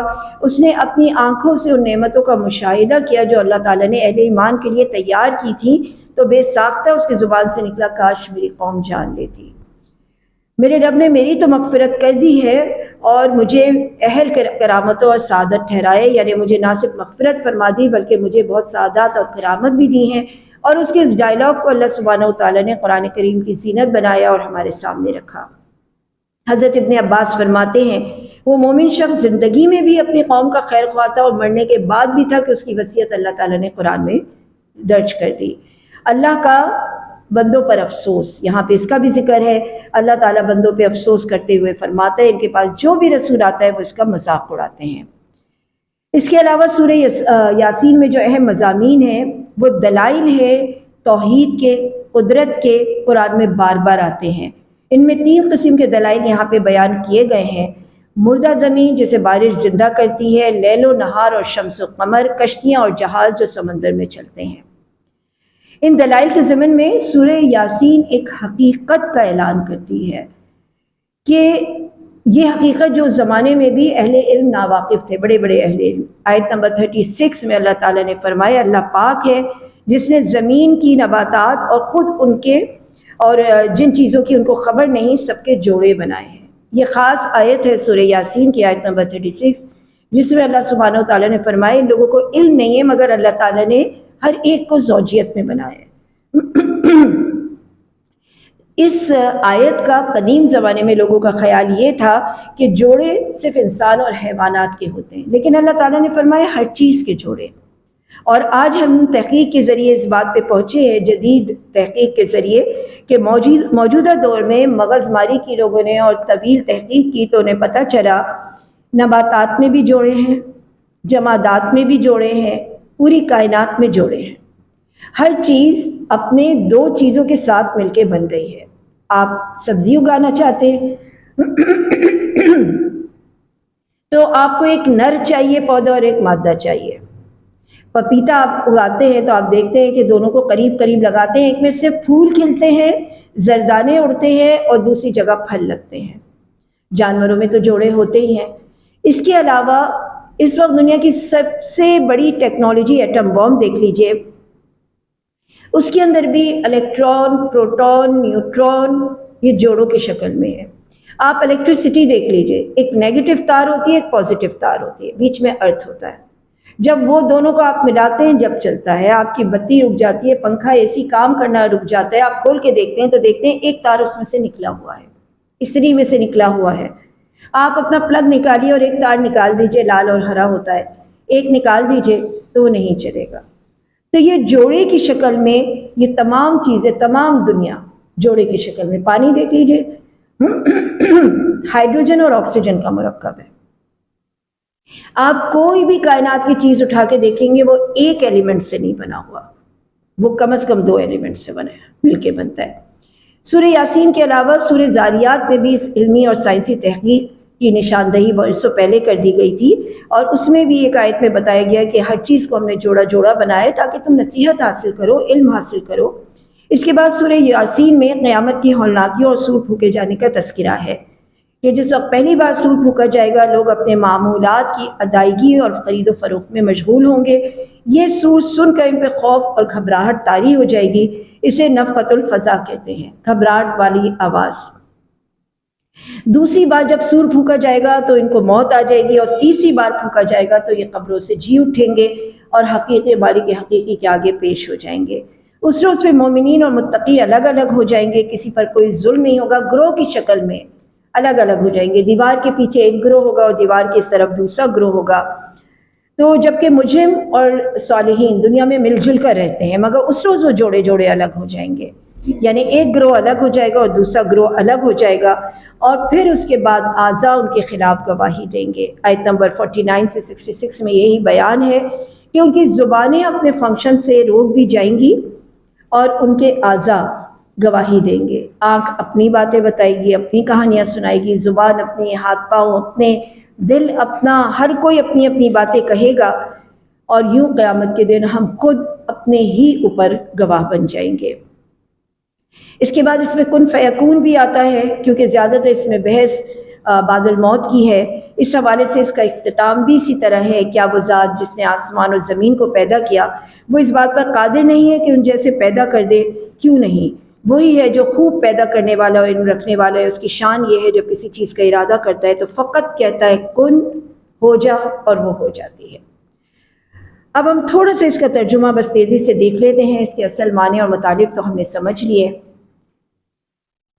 شروع ہوتی ہے یاسین سے، اللہ کے رسول کو پکارا جا رہا ہے اور قرآن کی قسم کھائی جا رہی ہے کہ آپ پیغمبروں میں سے سیدھے راستے پر ہے، اللہ زبردست مہربان کی طرف سے یہ نازل کیا گیا ہے۔ ان کو ڈرائیے جن کے ماں باپ نہیں ڈرائے گئے تھے، اسی وجہ سے یہ غفلت میں ہیں۔ اکثر لوگوں کے اوپر اللہ کی یہ بات ثابت ہے کہ وہ ایمان نہیں لائیں گے۔ اللہ نے ان کے گردنوں میں توق ڈال دیے۔ توق کیا ہوتے ہیں؟ جب آپ گردن میں، بلکہ اب تو ہمارے لیے آسان ہے وہ کالر کو ذہن میں رکھنا، کہ جب وہ گردن پہ کالر چڑھا دیا جاتا ہے تو آپ دائیں اور بائیں دیکھنے میں ذرا تکلیف محسوس کرتے ہیں۔ تو اس طرح سے ان کے سروں پہ، گردنوں پہ توق ہے، اور ان کی تھوڑیوں تک وہ توق ہے، ان کے سر پر اس کو الٹ دیا گیا ہے، یعنی اس کی وجہ سے وہ آگے پیچھے نہیں دیکھ سکتے۔ پھر اللہ ان کے سامنے بھی ایک کوئی اوپیک دیوار رکھ دیتا ہے جس کے پار انہیں حق نظر نہیں آ رہا، ان کے پیچھے بھی۔ آپ انہیں ڈرائے نہ ڈرائے برابر ہے، آپ تو صرف ان کو ڈرا سکتے ہیں جو بے دیکھے اللہ پہ ایمان لے کر آئے۔ اللہ ان کے اعمال کو لکھ رہا ہے، اور جو وہ اعمال پیچھے چھوڑ کے آئیں گے اللہ تعالیٰ نے اسے بھی کتاب میں واضح لکھ لیا ہے۔ پھر ایک بستی کی مثال آیت نمبر 13 میں دی گئی کہ جہاں پہ ہم نے 2 کو بھیجا تھا تو ان لوگوں نے اول دونوں کو جھٹلایا، تو تیسرے نے آ کے تائید کی، جو حبیب نجار کی ہم نے بات کی، اور اس نے کہا کہ تم ان رسولوں کو نہ ٹھکراؤ، ان کی بات کو سمجھو۔ تو ان لوگوں نے کہا تم منحوس ہو، ہم پتھر برسا کے تمہارا کام تمام کیے دیتے ہیں، اور اس کے بعد انہوں نے ایسا ہی کیا۔ تو اتنے میں ایک اور شخص شہر کے بالکل آخری حصے سے دوڑتا ہوا آیا، ان کو پھر نصیحت کی کہ راہ راست پہ آ جاؤ۔ یہ 3 رسول کون تھے؟ ان کے اوپر ہمیں کوئی مستند احادیث نہیں ملتی، لیکن چند احادیث میں یہ حبیب النجار کا نام ملتا ہے۔ انہوں نے کہا ہمیں کیا ہو گیا کہ ہم اس کی عبادت نہ کریں جبکہ ہم لوٹائے اسی کی طرف جائیں گے، اور ہم ان کو چھوڑ کے اور کوئی معبود کیوں نہ بنا لیں۔ یہاں سے ہمارا 23واں پارہ بھی شروع ہو جاتا ہے۔ اس کے بعد اس کو مار دیا گیا اور وہ جنت میں گئے، اور اس نے یہی کہا آیت نمبر 27 میں کہ میرے رب نے بخش دیا، مجھے باعزت کر دیا۔ اور پھر اس کے بعد قوم کے اوپر نہ آسمان سے کوئی لشکر اترا، بلکہ اللہ تعالیٰ نے بس ایک زوردار چیخ بھیجی اور سب کے سب بجھ کے رہ گئے۔ اور پھر اس کے اوپر افسوس، اللہ تعالیٰ فرماتا ہے پھر فرمایا اللہ تعالیٰ نے آیت نمبر 32 میں کہ کوئی جماعت ایسی نہیں کہ جمع ہو کے ہمارے پاس نہ آ جائے، اور ان کے لیے ہم نے نشانی بنائی ایک خشک زمین کو، غلہ نکالا، کھجور اور انگور کے باغات، پھل بتائے، پاک ہے وہ ذات جس نے ہر ایک چیز کو جوڑے میں بنایا، چاہے وہ اگائی ہوئی چیزیں ہوں، چاہے ان کے نفوس ہوں، اور یا وہ چیزیں جنہیں وہ جانتے ہیں جنہیں نہیں بھی جانتے۔ پھر نشانی بتائی دن اور رات کی، سورج بتایا اللہ تعالیٰ نے، ہم نے ان کی منزلیں مقرر کی ہیں، چاند کی بھی منزلیں مقرر کی ہیں، یہاں تک کہ وہ لوٹ کر پرانی ٹہنی کی شاخ جیسا ہو جاتا ہے، یعنی بالکل جو کرسنٹ ہوتا ہے ویسا بن جاتا ہے۔ نہ آفتاب کی یہ مجال کے چاند کو پکڑے اور نہ چاند کی یہ مجال کے آفتاب تک آ پہنچے، ہر ایک نشانی ہے۔ اللہ تعالیٰ نے ہم نے فرمایا ہم نے اسی جیسی اور چیزیں بھی پیدا کی جس پہ یہ سوار ہوتے ہیں، یعنی جانور۔ اگر ہم چاہتے تو انہیں بھی ڈبو دیتے، پھر نہ کوئی ان کا فریاد رس ہوتا نہ بچانے والا، مگر اللہ تعالیٰ ایک مدت تک انہیں فائدے دیتا ہے تاکہ یہ پلٹ کے اللہ کی طرف آ جائیں۔ جب ان سے کہا جاتا ہے کہ اپنے گناہوں سے بچو، تو وہ تاکہ تم پہ رحم کیا جائے، اور ان کے پاس تو ان کے رب کی نشانیوں میں سے کوئی نشانی ایسی نہیں آتی جس سے یہ بے رخی نہ اختیار کرتے ہوں۔ جب خرچ کرنے کی بات ہوتی ہے تو کہتے ہیں ہم انہیں کیوں کھلائیں، اللہ کے پاس تو بڑے خزانے، اللہ انہیں کھلا دے۔ تو وہ وعدہ پورا کرو جو تمہارے پاس ہے نبی، اور ہم پہ عذاب لے کے آ جاؤ۔ یہ اصل میں صرف ایک چیخ کا انتظار کر رہے ہیں جو انہیں آ پکڑے گی۔ اس وقت نہ یہ وصیت کر سکیں گے اور نہ اہل کی طرف اپنے لوٹ سکیں گے۔ پھر سور کے بارے میں بتایا کہ پہلی بار سور میں یہ ہوگا، دوسری بار اس طرح، اور تیسری بار وہ کھڑے ہو جائیں گے۔ جنتی لوگ اس دن، قیامت کے دن، آیت نمبر 55 میں فرمایا اپنے دلچسپ مشغلوں میں مشغول ہوں گے، اور یہ دلچسپ مشغلے وہی ہیں کہ جو انہوں نے اس دنیا میں اللہ تعالیٰ سے وعدے لیے تھے کہ اس روز ان کو یہ انعامات ملیں گے۔ ان کی بیویاں سایوں میں بسہریوں پہ تکیہ لگائے اپنی بیویوں کے ساتھ بیٹھے ہوں گے، ہر قسم کے میوے انجوائے کر رہے ہوں گے، اور اللہ تعالیٰ کی طرف سے سلام و دعا بھی ان کو پہنچا ہوگا، صبح شام السلام علیکم بھی فرشتے آ کے کہہ رہے ہوں گے۔ اور گناہ گاروں کے لیے فرمایا اے گناہ گاروں آج تم علیحدہ ہو جاؤ، کیا میں نے تم سے یہ قول و قرار نہیں لیا تھا کہ تم شیطان کی عبادت نہ کرنا اور صرف میری عبادت کرنا؟ لیکن شیطان نے بہت ساری مخلوقوں کو بہکا دیا۔ تو آج یہ دوزخ تمہارا وعدہ جو تمہیں پورا پورا دیا جا رہا ہے، داخل ہو جاؤ۔ پھر اللہ تعالیٰ نے فرمایا ہم ان کے منہ پہ مہر لگا دیں گے، اور ان کے ہاتھ ہم سے باتیں کریں گے، پاؤں گواہیاں دیں گے ان کاموں کی جو وہ کرتے رہے۔ اللہ تعالیٰ فرماتے ہیں ہم چاہتے تو اس دنیا میں بھی ان کی آنکھوں کو بے نور کر دیتے، لیکن اللہ تعالیٰ چاہتا ہے کہ یہ نعمتیں اس لیے دے کہ قیامت کے دن ان کی حسرتوں میں اضافہ ہو۔ اللہ تعالیٰ فرماتے ہیں ہم چاہتے تو ان کو انہی کی جگہ پہ مٹا ڈالتے، اور جسے ہم بوڑھا کرتے ہیں اسے پیدائش کی حالت میں لے جاتے ہیں، یعنی بالکل بوڑھا اور بچہ برابر۔ نہ ہی ہم نے اس پیغمبر کو شعر سکھائے ہیں، اور نہ ہی وہ اس لائق ہے کہ وہ ایسی لغو بات کرے، یہ صرف نصیحت اور واضح قرآن ہے تاکہ ہر اس شخص کو آگاہ کر دے جو زندہ ہے۔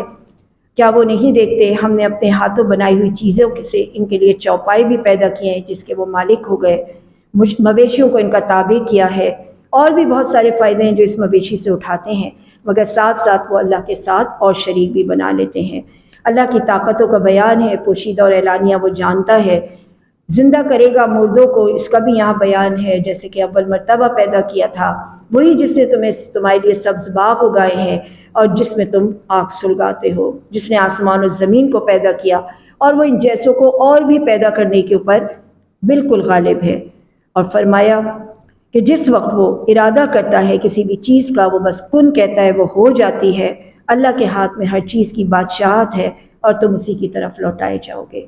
الحمدللہ ہماری سورہ یاسین بھی مکمل ہوئی۔ اللہ تعالیٰ سے اس دعا کے ساتھ کہ اللہ تعالیٰ ہمارے لیے قرآن کو سمجھنا بھی آسان کرے اور ہمارے لیے قرآن پہ عمل کرنا بھی آسان کرے۔ اس ماہ رمضان کے صدقے اللہ سبحانہ و تعالیٰ ہمارے لیے فہم قرآن کے درجے بڑھا دے۔ آمین یا رب العالمین۔